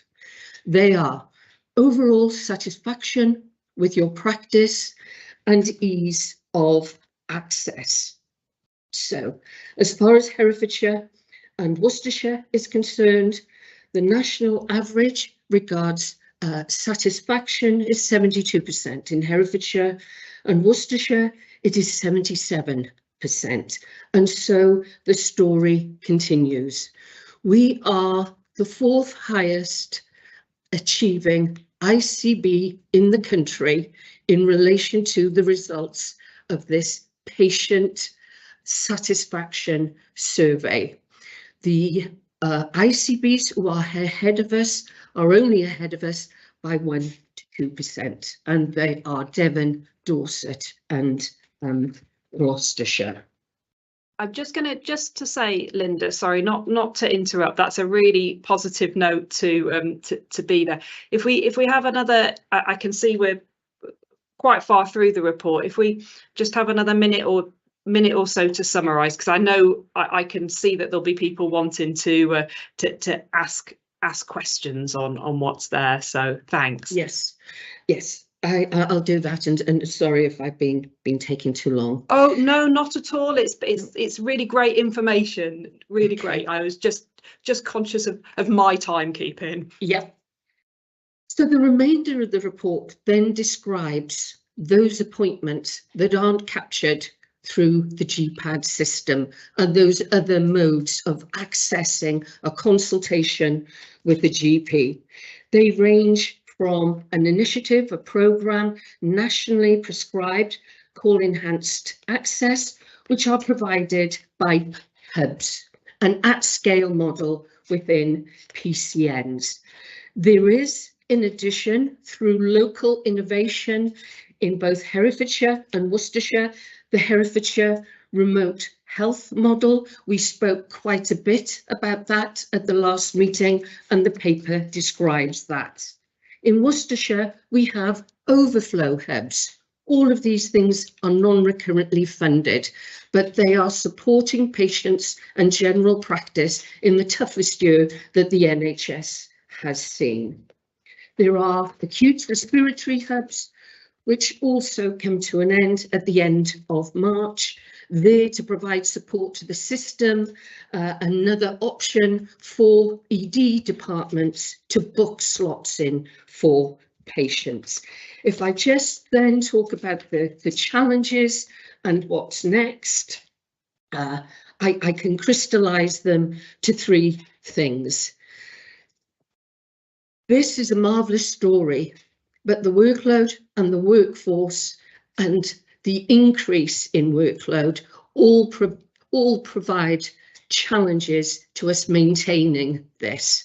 The GP contract will focus down on this particular issue even more, and we're going to have to make sure that access to pharmacists, optoms and dentistry is there as another route of access for those patients. So I think we're in a good position for all of that. We're preparing for those changes, and the monitoring and quality improvement that the team provides will continue. Thank you. Thank you so much for that. I can see already I've got Russell and Simon, so I'll bring Russell in first of all.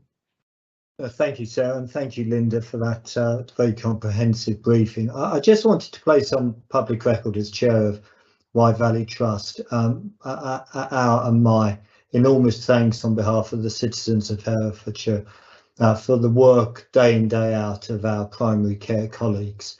I think we're very blessed across Hereford and Worcester, as Linda's indicated, to have the historic spend that we've had on primary care, but the relationships that have developed over time. And I think we're in a very strong position to build on those relationships, to continue the work of innovation that Linda sort of touched on in her report. And we can be optimistic going forward. But we must remember that for some members of the public, perceptions can outweigh the realities. So we just need to make sure our narrative is right to try and change some of those false perceptions going forwards. But I did just want to thank primary care colleagues for their work on behalf of our citizens day in, day out. Thank you. Thanks very much for that. Simon. Thanks very much, Sarah. And similar to Russell, I was just really on behalf of the acute hospital wanting to record our thanks to our primary care colleagues for the support I know they give us day in, day out, and that's represented in the figures by the A&E attendances from GPs, which is low compared to the region and low compared to England. So thank you for that. I know there are ways we can continue to work together to ensure that people end up in the right place at the right time. But I was just going to ask Linda and perhaps colleagues as well. I mean, we've obviously had the fullest stock take and this concept of integrated neighbourhood teams, but I wonder what we as a system can do more to assist primary care to ensure that the track record that we're delivering is improved upon, and then, you know, obviously from special pleading as an acute hospital, that those figures remain comparatively low and decrease from people being referred from GPs to our acute and emergency services, and that only those who actually need them do come, because I know that's a bit of a challenge for us. But thank you, and maybe a reflection on a little bit on what we can do as an ICB for our primary care colleagues. Thank you. Shall I hand over? Nigel, do you want to, or Nikki, both of you, not, shall I let Nigel go first? Your hand was just up first, so do you want to answer that one to start with, and then I'll get Nikki to. Thank you, Sarah. Yeah, good question. I think the GP access report that's coming in the next week or two will detail, I think, where nationally the drivers are going to be to improve things. So I think we need to be aware of that. But I think it will include a number of things, and I think things that we need to continue to be working on. And as detailed in this report, I think we need to continue the communication about other roles working in general practice. The number of fully trained GPs across the country is decreasing, and the role of other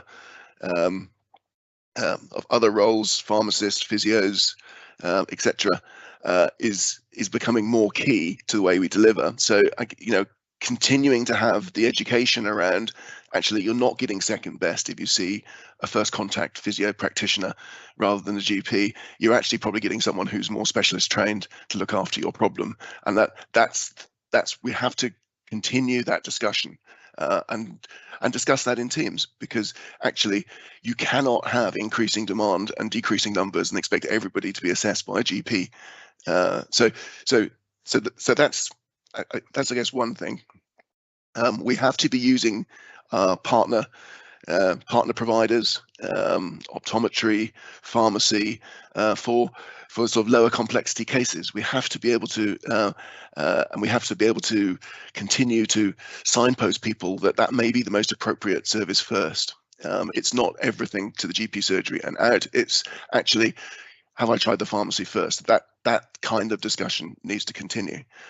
We need to continue to drive digital. I think, being very mindful that not everyone is digitally competent, but actually there's a good majority who are. So actually those who are and are comfortable, we need to have the tools there. And there may be an awful lot of development within primary care itself, such as robotic processing, such as we've spent and invested quite a lot in new cloud-based phone systems, which are a great innovation and help access, but there is further to go with digital innovation. Reducing bureaucracy. We are making inroads into this, but I guess there's still more to do. There is a lot of things that are done in general practice which consume GP time, which shouldn't really be there. We become the provider of default for things like sick notes, and we're actually, it's a whole system responsibility, and we're working on that. So actually continuing that, trying not to pass administrative bureaucracy around the system, that is something that we can all do. I think the thing that general practice needs to do is to work on that variation. So I think that's where we need to own that, support colleagues, support best practice, and that's where we need to push forward so that we can move forward more together. I think I've probably said enough, and I know Nikki wants to come in. Thanks very much, Nigel. Anything left for you now, Nikki? Over to you. I'm not really sure after that. There are probably 2 points I would just want to reiterate if I was going to pick up on two.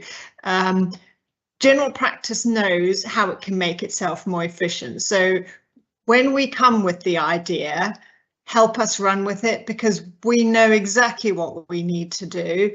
So when we come with the business case and the idea, really get behind us, because if we get more efficient, we can give more to patients, open access more, and deliver more. So, really get behind ideas, but, let's find the resource, let's move the resource to make that work, because that will help the capacity be there.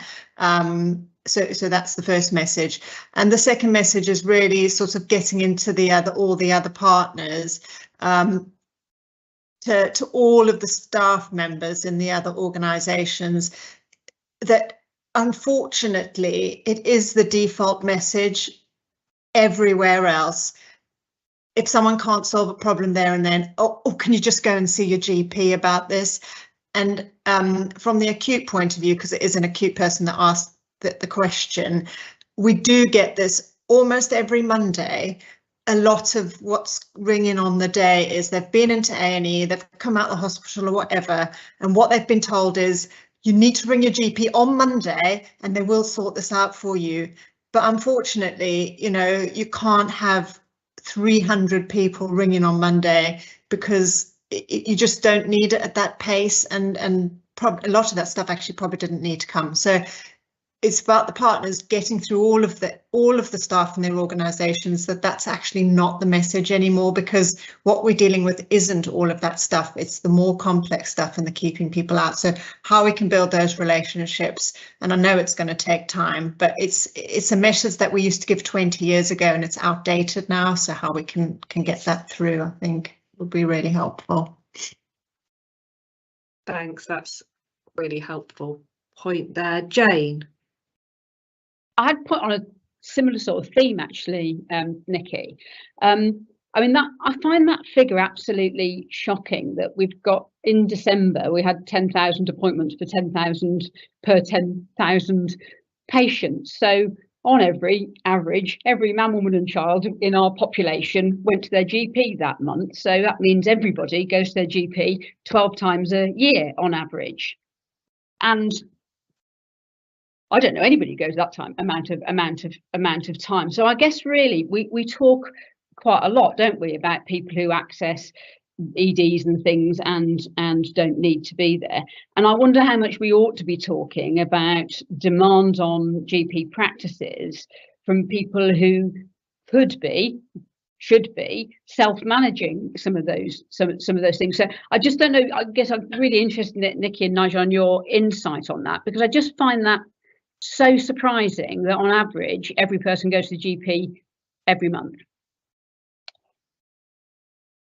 Yeah, that you come back in, Nikki, and then. Yeah, I think it's there's a smaller group that come much more frequently, and some people that never come, obviously, to make that average.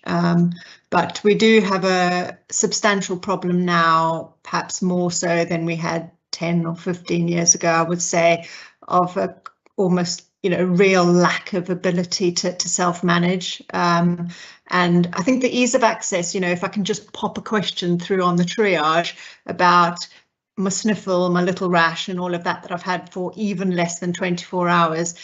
We are managing a lot of that, and that does present its challenges. So, some of that percentage increase you see is that lower level. And then once it's come through, you've then got to deal with it. So it does present a workload and a challenge, yes. So self-care messages, I don't know how often you put them out and how much that gets through to people, but we do have a certain, cohort that are going to use that avenue to get their health information, and how we deal with it now. You maybe need a different staff mix, so you've got a certain number of people within your network maybe that can deal with those low level staffing. So it's about integration maybe with other services, so that you can have a network approach to that, but we need to move that forward to how we deal with that. Yes. Thanks. And Nigel? Yeah, I think there certainly are the sort of frequent flyers, and that exactly as Nikki said. I think one of the other factors is the sort of demographics we have in our counties. So if you look at the average consultation rate, if you say it is now between 7 and 9 consultations a year spread over the population, if you are over 85, it is probably in the 20s now. So a small shift into that age group, and you start seeing that having to see that people a lot more often, and that's because of their complexity. They've got multiple comorbidities, multiple chronic diseases that we're having to manage. So and they need we need to look after them. So some of it is avoidable, and some of it is demographics, I would say. Yeah, thank you. Just bringing out there the complexity of this, the acute on the day demand, health literacy, and then the increase in morbidity, multiple conditions of people, especially as they get older. I think I would just, if I'm able, just to make one comment there in terms of this being our integrated care system and reaching out to wider partners. I think primary care is all too aware, and especially looking at some of the work that got reflected through the districts in Worcestershire, that actually a lot of people's needs may be well served by, yes, our additional roles in primary care, but also by community services, community empowerment, and things that go beyond the health service that we can work with partners to provide. And there's some really good local examples of that in Herefordshire and Worcestershire. So I think that's to be capitalised on as well, and that fits with what we've all been saying in this this deep dive here about actually acknowledging the benefit of those services and having that positive counter narrative to the fact that the GP themselves can solve all things. I think whilst many people may feel that's the case, I think we know that that's not going to be our long-term solution. And my conflict of interest there, speaking as a GP. Simon, you'd got your hand up. I'll just bring you in and then. Yeah, as brief as I can. I'll just come back on something Nikki said, which I think hit the nail on the head, that there's a rush of people on a Monday morning coming to GPs who've been told at A&E, go see your GP will sort this out.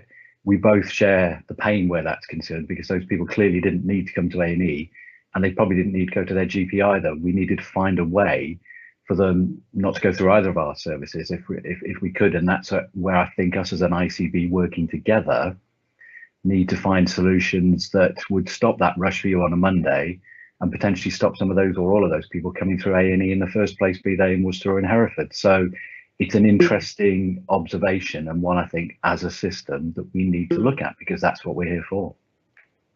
Yeah, thank you. That'd be real added value sort of system work, wouldn't it? Right, I've got Russell, and then I'll give the last word to Nigel, and then we must move on.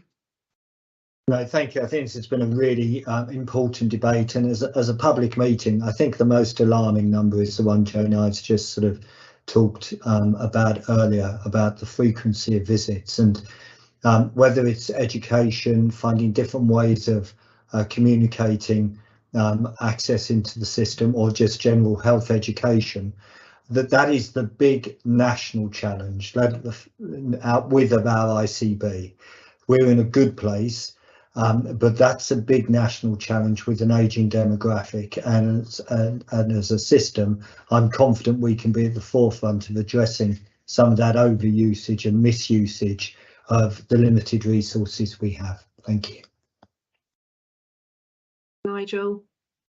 Yeah, I think as the ICB, we have to have responsibility for what goes into our primary care, because it's a limited resource, and therefore we need to make sure that's correct. And I would perhaps think one of the other things that we can look to do is look at a sort of local enhancement, or a local replacement for 111. So make sure we navigate people around our system, so we use our resources most appropriately. And that sort of leads into sort of Simon's point, really. How do we stop those surges?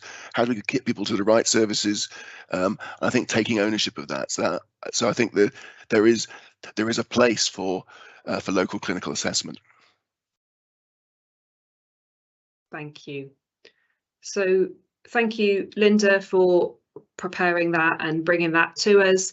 Thank you, everyone, for contributions. And to add to Simon and Russell's thanks, as an integrated care board, we'll add our thanks to primary care, to general practice, and to the multitude of professionals that are working to provide that service to our population. So thank you very much. We've got scheduled now a break on our agenda. We'll just take a couple of minutes so people can run for a comfort break and then come back. So shall we say I've got 18 minutes past now. Let's come back at 11:22. So just sort of a 4-minute quick break, and then we'll reconvene so that we can finish on time. Thanks.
welcome back, everybody. I'll give people just another moment to make sure we're back to being quorate around the table. Lovely. Yeah, so we can carry on. So we are on item 12 on our agenda now, and that is the System Quality Delivery and Resources Report. And I think I'm handing over to Mary for this one. Thanks. Thank you. This report brings together for us all the quality, resources and delivery key issues that we have in our system at the moment. I think we're all aware now that we do a very detailed analysis of all of this in the Quality, Resources and Delivery Committee meetings, and that we've developed a new assurance framework that's all been agreed, and we're just in the implementation phase to give us more assurance through our system. So I'm just picking out in this board report from a delivery quality point of view the key areas of focus across the ICS at the moment. So urgent care remains a significant pressure for us across our system. We had, as we said earlier in the meeting, November and December as two of the most challenging positions from a demand capacity point of view, workforce point of view, and we have seen some slight improvement since then in our figures around urgent care, particularly the over-hour ambulance delays. So from January onwards, that has started to improve.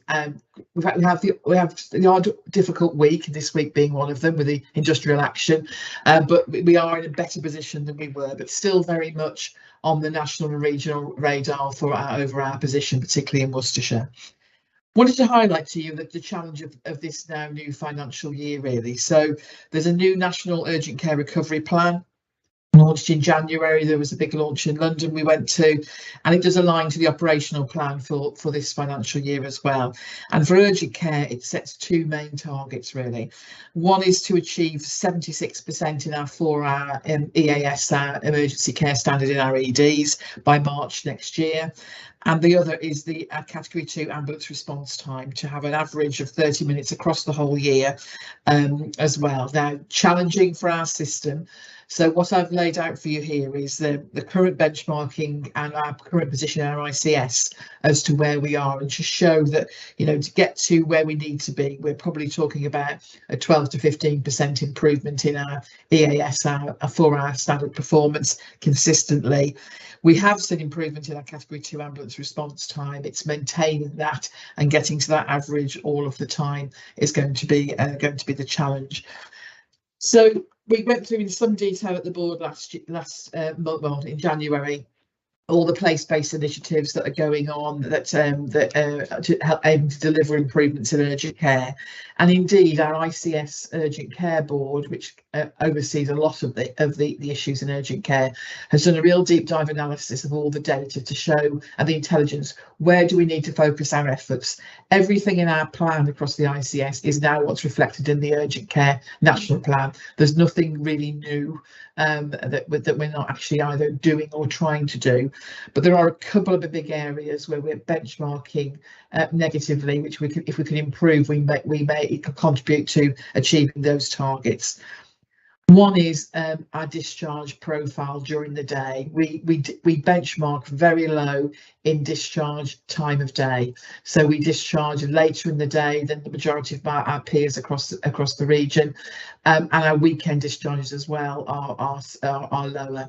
So we are focused, and the ICS Urgent Care Board is planning as we speak a Home for Lunch initiative, a campaign across the ICS. And there's been some really good work, and I've had feedback across the 2 acute trusts, the community trust, social care, etc., about how we're going to do this, how we're going to launch this campaign, what we're going to do to get people home earlier in the day and prevent the jams that we see during the day in the ED departments.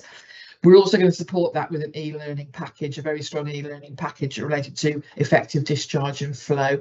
And we're working collaboratively across the region with other areas, looking at best practices to how we do that. So those are our 2 main campaigns. Everything else is either there or we're trying to implement currently. We are keeping all beds, all capacity open as much as we can at the moment. Workforce is sometimes constraining for that. The recent industrial action is causing some issues in some parts of our ICS with urgent care. but that's going to be our focus going forward for the rest of this year. So happy to take any questions on urgent care before I move on to elective and cancer.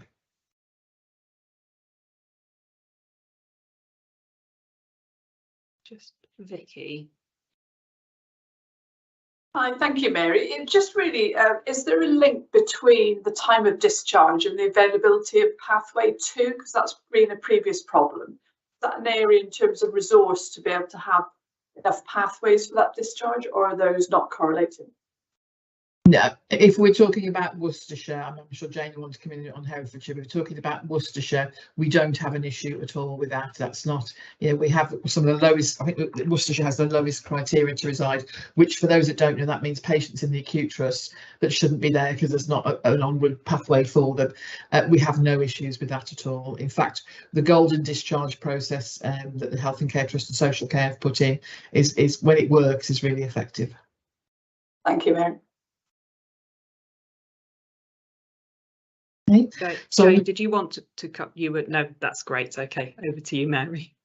Okay, thank you. So moving us on to elective care and cancer, really. So just an overview of this. So I think board will recall that our target given to us nationally was to have 7 patients waiting on the elective care pathway at 78 weeks at the end of March, end of this month. So you can see from the report how far we've come in our journey since April 2022, post-COVID, and all the backlogs that we had. We won't be achieving 0 at the end of this month for various reasons. Our trajectory currently is 414 patients will be at the end of this month reaching the 78-week target. That's 2 in Herefordshire and the remainder in Worcestershire.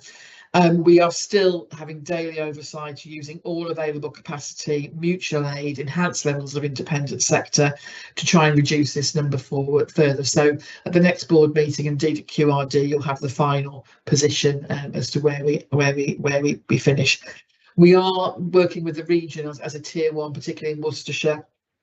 Tier 1 area on the road to 0, they're calling it, when we're going to get to 0 for 78 weeks, which they want a plan from us to get to that at the end of May. That's going to be extremely challenging because obviously we'll have April and May's tip-ins to 78 weeks as well. So there's an awful lot of capacity to be found to aim us to achieve that. Moving us on to cancer services. So just to highlight to people, cancer services has been an interesting journey post-COVID and the recovery.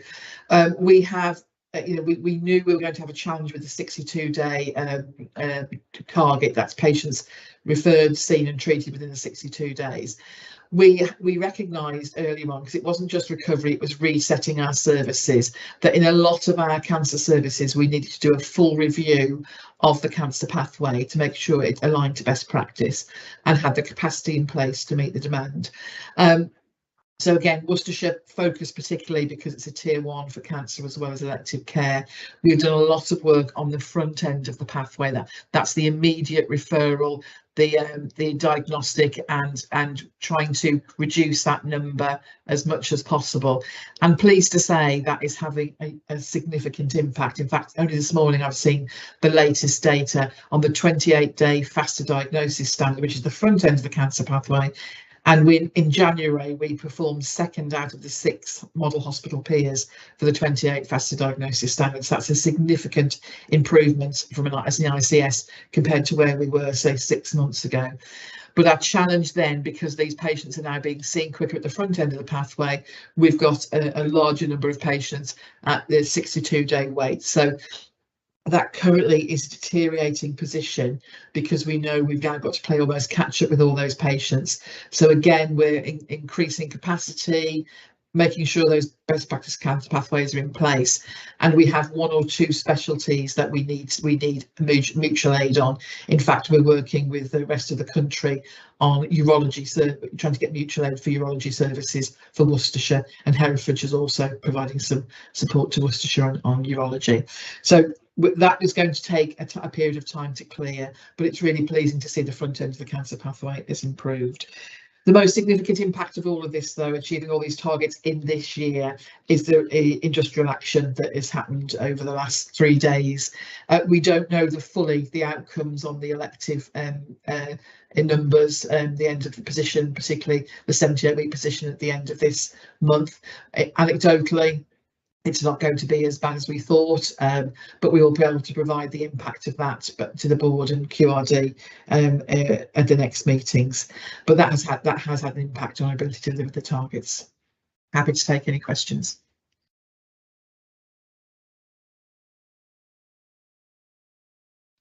Thank you.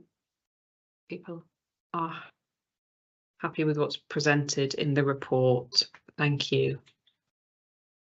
And I'll pass on to Mark for the free source section. Okay, thank you, Mary. So just quickly onto the resources position from the system perspective then. So you've got a position that takes us to month 10, which is to the end of January. I think it's fair to say we are still slightly off plan year to date in terms of where we need to be. So we're £2.3 million off plan. However, all partners across the system continue to forecast delivery of their plan for 22-23. We are just working through month 11 at the moment, but again indicates we're still on track at this stage. Therefore, to hit the agreed system deficit plan of £14.8 million. We still continue to have challenges linked to agency and workforce, and our agency expenditure is higher than where we would like it to be, and again that's an area we continue to focus on as we head into 23-24.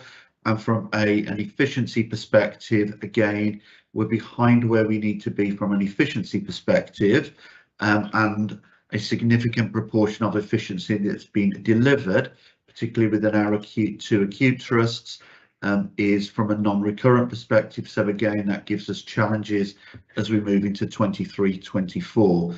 But in terms of the current financial year and the running now till the 31st of March, we are as confident as we can be at this stage. We will all hit our individual trust numbers, and collectively the system will deliver the system plan of a 14.8 million deficit.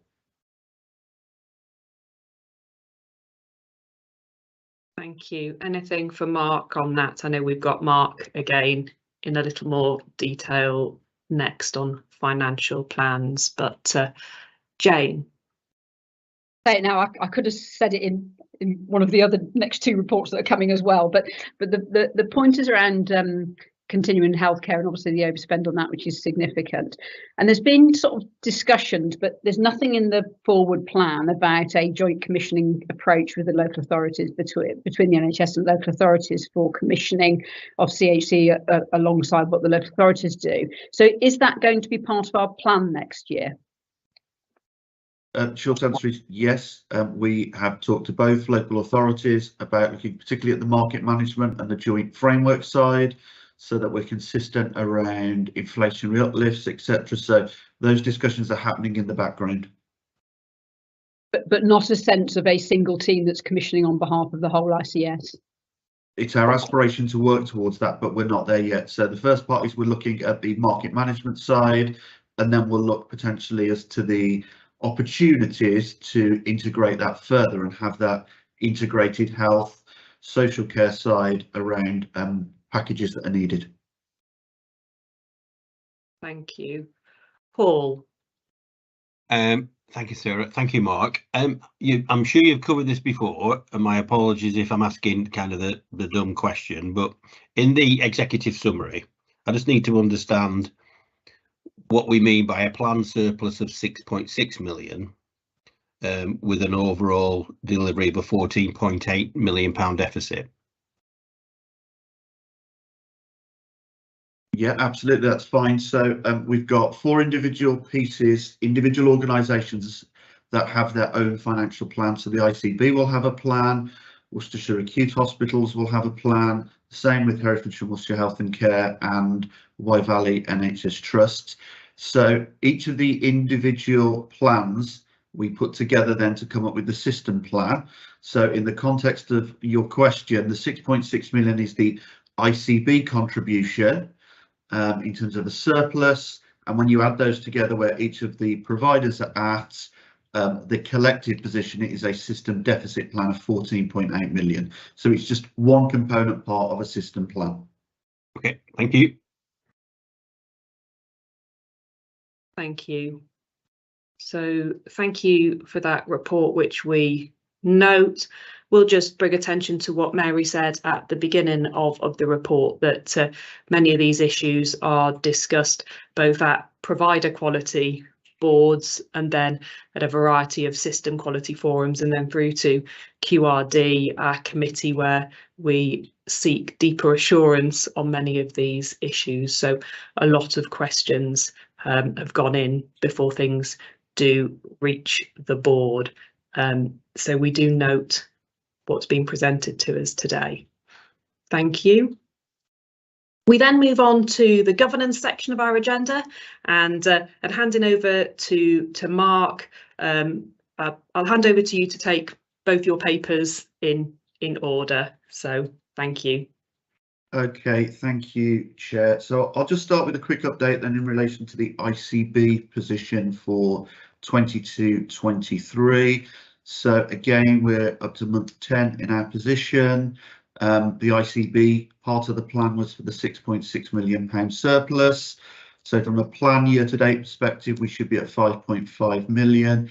We're actually at 4.2 million. So we're a little behind where we need to be at the moment.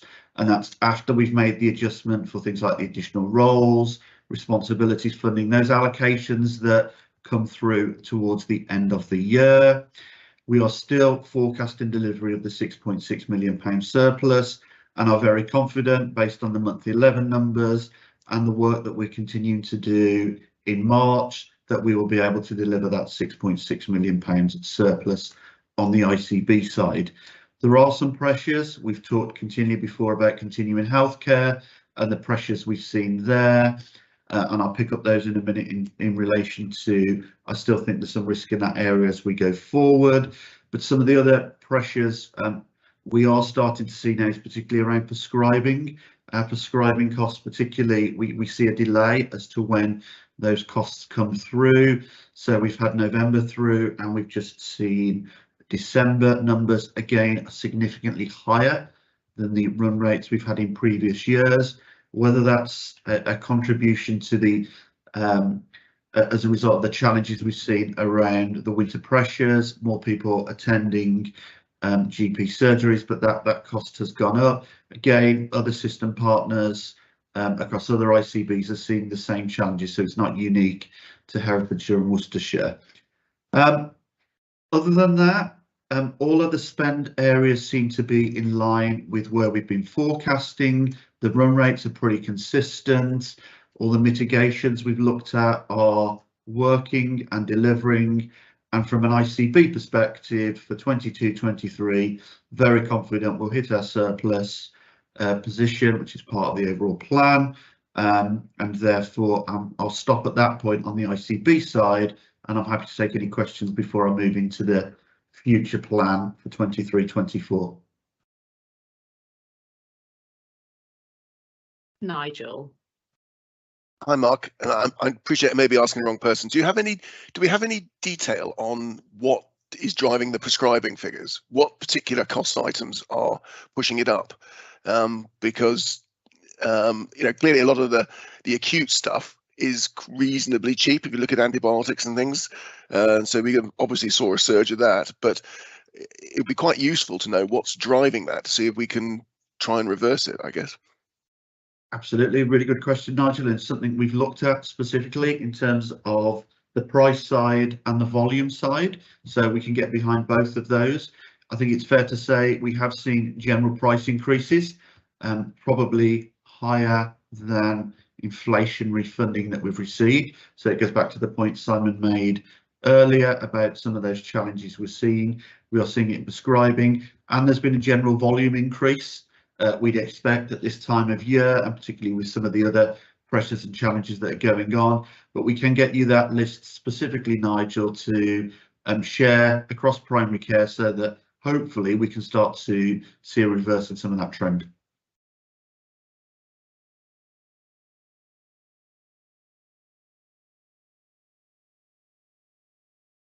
Thank you.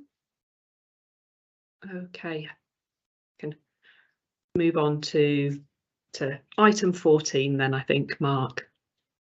Okay, thank you, Chair. So a bit like National Budget Day, we have our local financial plan day for 23-24.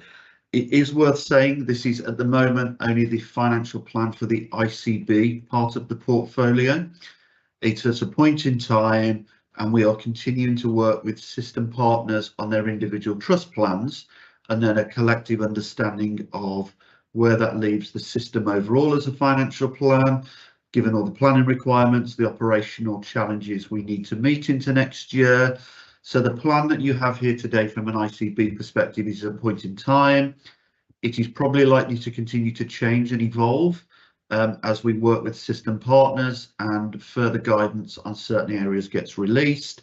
But again, further changes will be reported back to the governing body in terms of what's moved from the initial plan that's here today.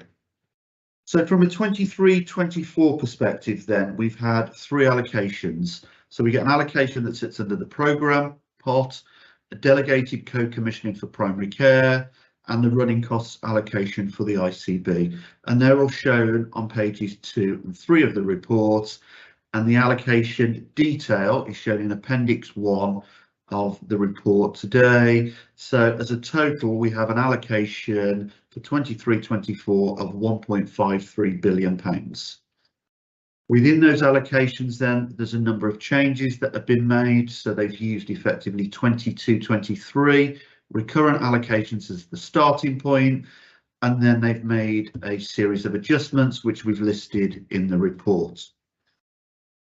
If we remember from a financial allocations perspective then, so all ICBs continue to follow what's called a glide path, and that glide path is towards getting back to a fair share allocation. So post the COVID era, we then have to see our allocations step down as we start to take that allocation out and we get back towards fair share. So in order to get allocation step down, they use something called a convergence adjustment, and that convergence adjustment for Hereford and Worcestershire for 23-24 is £10.3 million. So we're continuing to step down back to a fair share position. I think it's probably worth just pointing out at this stage, even with that £10.3 million reduction, we are still overfunded by £47.9 million. And that overfunding is based on a national funding formula, nationally calculated across the country. So 47.9 million is 3.9%. And it is worth saying the main driver of why we're now overfunded is within our allocations, they included the provider top-ups. So there's £130 million of provider top-ups. In the CCG era, so in our predecessor organisations, they were kept outside of allocations. They've now been built into our allocations. So in terms of inflationary uplifts then, the ICBs received a total inflationary uplift of £80.4 million. So that's £71.9 million, which is 5.54% on the programme side, and then 8.5 million, which is 5.86% on the primary care delegated side.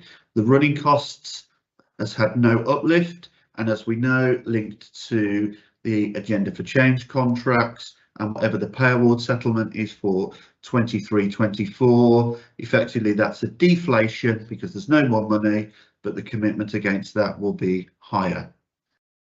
In terms of the primary care uplift, then it's linked to the ongoing GP contracts and nationally agreed discussions that are going on there. So at this stage, we know elements that we're working through of what some of those uplifts will be, but until the final detail around that comes out, that uplift effectively is ring-fenced to deal with what any of the implications and agreements are around the GP contract. In terms of the programme uplift then, so we've had an inflationary uplift and we've had some additional funding, which is shown on page 5 of the report. And what we've done is we've worked through and allocated out all of the inflationary uplifts in line with the national planning guidance on finance. So what we need to uplift our contracts by, what we need to ring fence for the mental health investment standard, better care fund uplift. So again, within the report, we've been very descriptive as to the use of that inflation and how it's worked through. You'll see we've also had allocations now for discharge funding, physical and virtual capacity, and a very reduced COVID allocation. So it is worth pointing out 22-23 that COVID allocation was 22 million. It's now stepped down to 6 million, and again there's a very clear route as to how we have to allocate that out to our providers. There is a small element then of growth remaining, and that proposed use is shown at the bottom of page 5 in the report in terms of an indicative use for 23-24. We've also had an allocation for elective recovery funding, so again linked to the targets for 23-24 and the ambition to get elective recovery and services back to where they need to be, waiting lists reduced. We've had an allocation of £32.9 million. It's an allocation that effectively is based on our activity levels, and each of our provider and trust organisations has an elective recovery target where they need to be at for 23-24. The money then gets allocated out to our provider contracts based on their activity and where they need to be as an indicative allocation, and for 23-24 payment by results has been reinstated for elective delivery only, so effectively for elective, for day case, outpatient first, outpatient procedure, and again trusts will be paid based on their delivery. So if they go above their target, we will receive additional funding. So there's a guarantee from NHS England that will be funded. But likewise, if they don't meet their targets, there is a risk that that funding will be clawed back by NHS England. So again, there's a risk reward type in place there to incentivise and get back to reducing waiting lists. We've then worked through applying all of the uplifts, the allocations, investment requirements, but when we've looked at the areas that are in direct control of the ICB, so prescribing, continuing healthcare, we do feel there's an efficiency requirement we need for 23-24. That's a £15 million efficiency requirement, and the analysis of that is shown on page 7 of the report, and we've got some detailed plans behind that of where we're targeting and where we're working through. I think it is worth saying, as Simon mentioned earlier, we are continuing to see those additional inflationary pressures. From an ICB perspective, that's on continuing healthcare and prescribing. We are having those ongoing dialogues with NHS England, not just about these areas, but about all of the areas across the system. So the inflation, the energy pressures, the PFI pressures. So we're working very closely with NHS England on that at the moment. But again, we believe there's pressures in CHC, not so much on the volume side, but on price, much higher than what we've been told to plan for. And again, we believe the inflationary price increases will be higher in prescribing than what we've been told to plan for. You'll also see then in the report, so Appendix 2 kind of summarises an initial view of the plan, both recurrent, non-recurrent, for 23-24. And part of the paper today has included an indicative value for the Section 75 and the Better Care Fund contracts. So that's with our local authority partners. And again, because they're legal contracts, I am asking for delegated authority for Simon as Chief Executive to sign off those reports. So I'll stop there, Sarah. Quite happy to take any questions on anything in the report. I appreciate it's quite a heavy report from a finance perspective, but we will be coming back with a system report in terms of the system plan and what the revised then financial plan for the ICB looks like once we've concluded all of those discussions. Thank you very much for taking us through that. I've got David, first of all. Thanks, Sarah, and also thanks, Mark. You said it was heavy. I think you're asking us to be assured that you've taken a detailed and robust approach. And I think you have taken a detailed and robust approach, so thank you for that. Maybe it's too early to ask this question at this stage in the planning cycle, but are we able, or do we expect to be able to put some of our funding towards the left shift that we talk about, to actually look into as a more left shift of resources rather than just trying to plug the gaps and feed the machine as we currently have it? So the answer to that one is yes. Within the plan, there's an indicative allocation from the ICB of £3 million. So we're going to ring-fence some of our growth, and we'll also be looking, particularly with the Better Care Fund uplifts that are going forward and the discharge funding, around what more could be done around left shift, accelerated discharge, or more around admission avoidance. So absolutely, that's a key priority for us. Great, thank you. Thank you. Russell. Thanks, Sarah, and thank you, Mark, and thank you for your hard work and colleagues' hard work on this. Just for the avoidance of doubt, Mark, these numbers obviously exclude the work that's going on the substantial deficits that exist in the acutes. That's correct? That is correct, yes, Russell. And again, just for awareness, there are some enormous opportunities that we need to seize as a system over the next few years if we're going to change our financial trajectory. We are spending as a system far too much money on agency costs. We are liable to spend around 75 million in 2022-23 on agency costs. That is something that needs to be resolved, because 25% of that number at least is going to the private sector rather than going to staff. So there is a big opportunity there.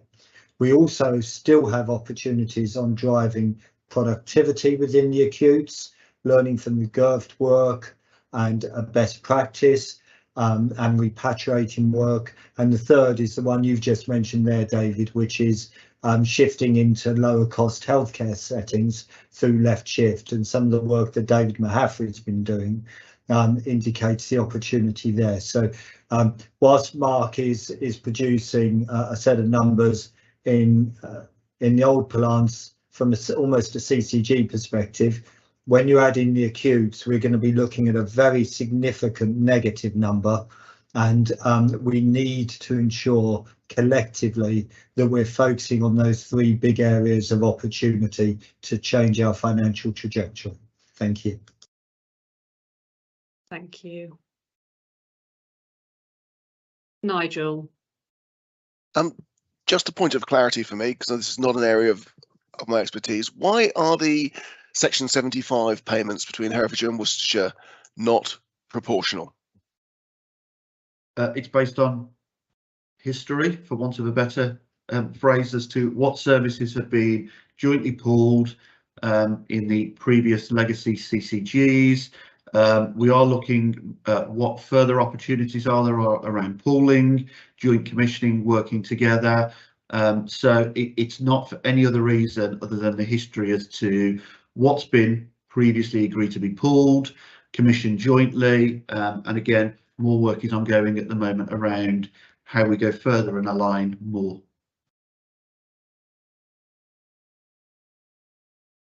Thank you. Okay, so if we don't have any further questions, that brings us on to the recommendations of this paper. So we're asked to approve the 2023-24 financial plan for the ICB. These recommendations are all set out on page 7 of the paper. Approve delegated authority to the accountable officer to sign the Section 75 agreements, and to note that the financial plan may have further changes once we receive the system plan. So we're happy with those recommendations and to approve. Lovely. Thank you very much. Thanks, Mark, and your team for all of the detailed work that's gone into producing that. I'm conscious of time. We'll definitely finish by 10 past. I don't think we'll finish by 12 to do justice to the few other items that we have left.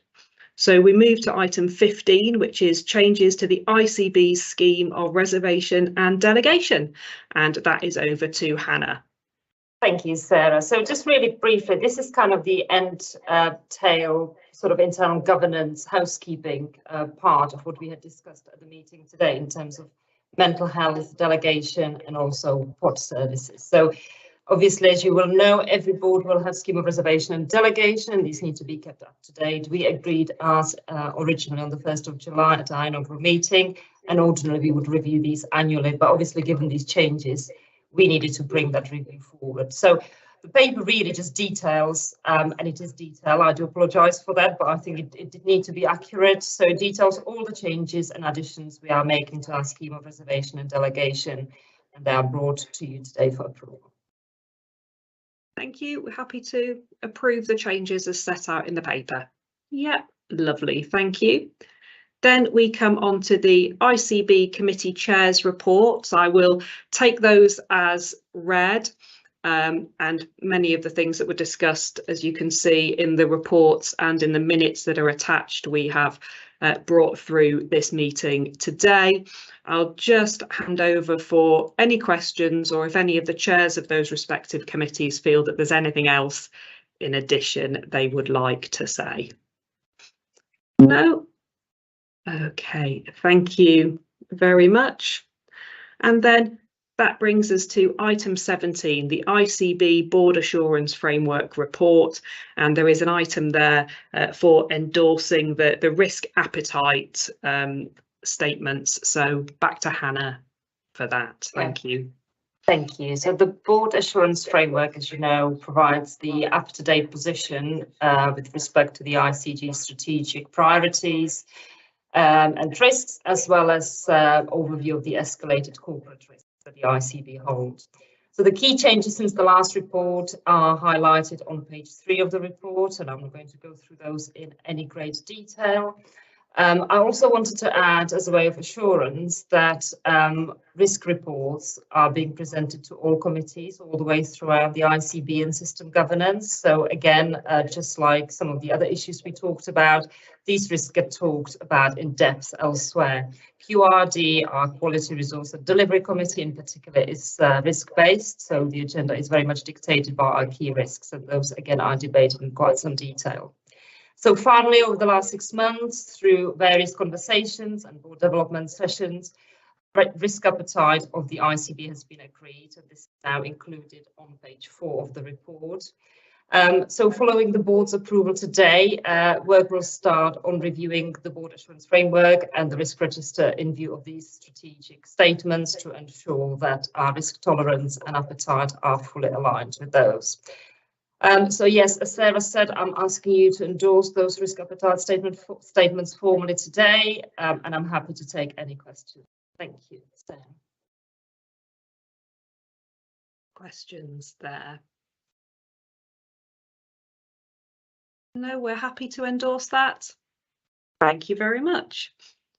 So that brings us to, I don't have any pre-declared any other business, but if there's anything anyone wants to raise now, and then to the date of our next meeting, which is Wednesday the 17th of May, and that's at 9:30.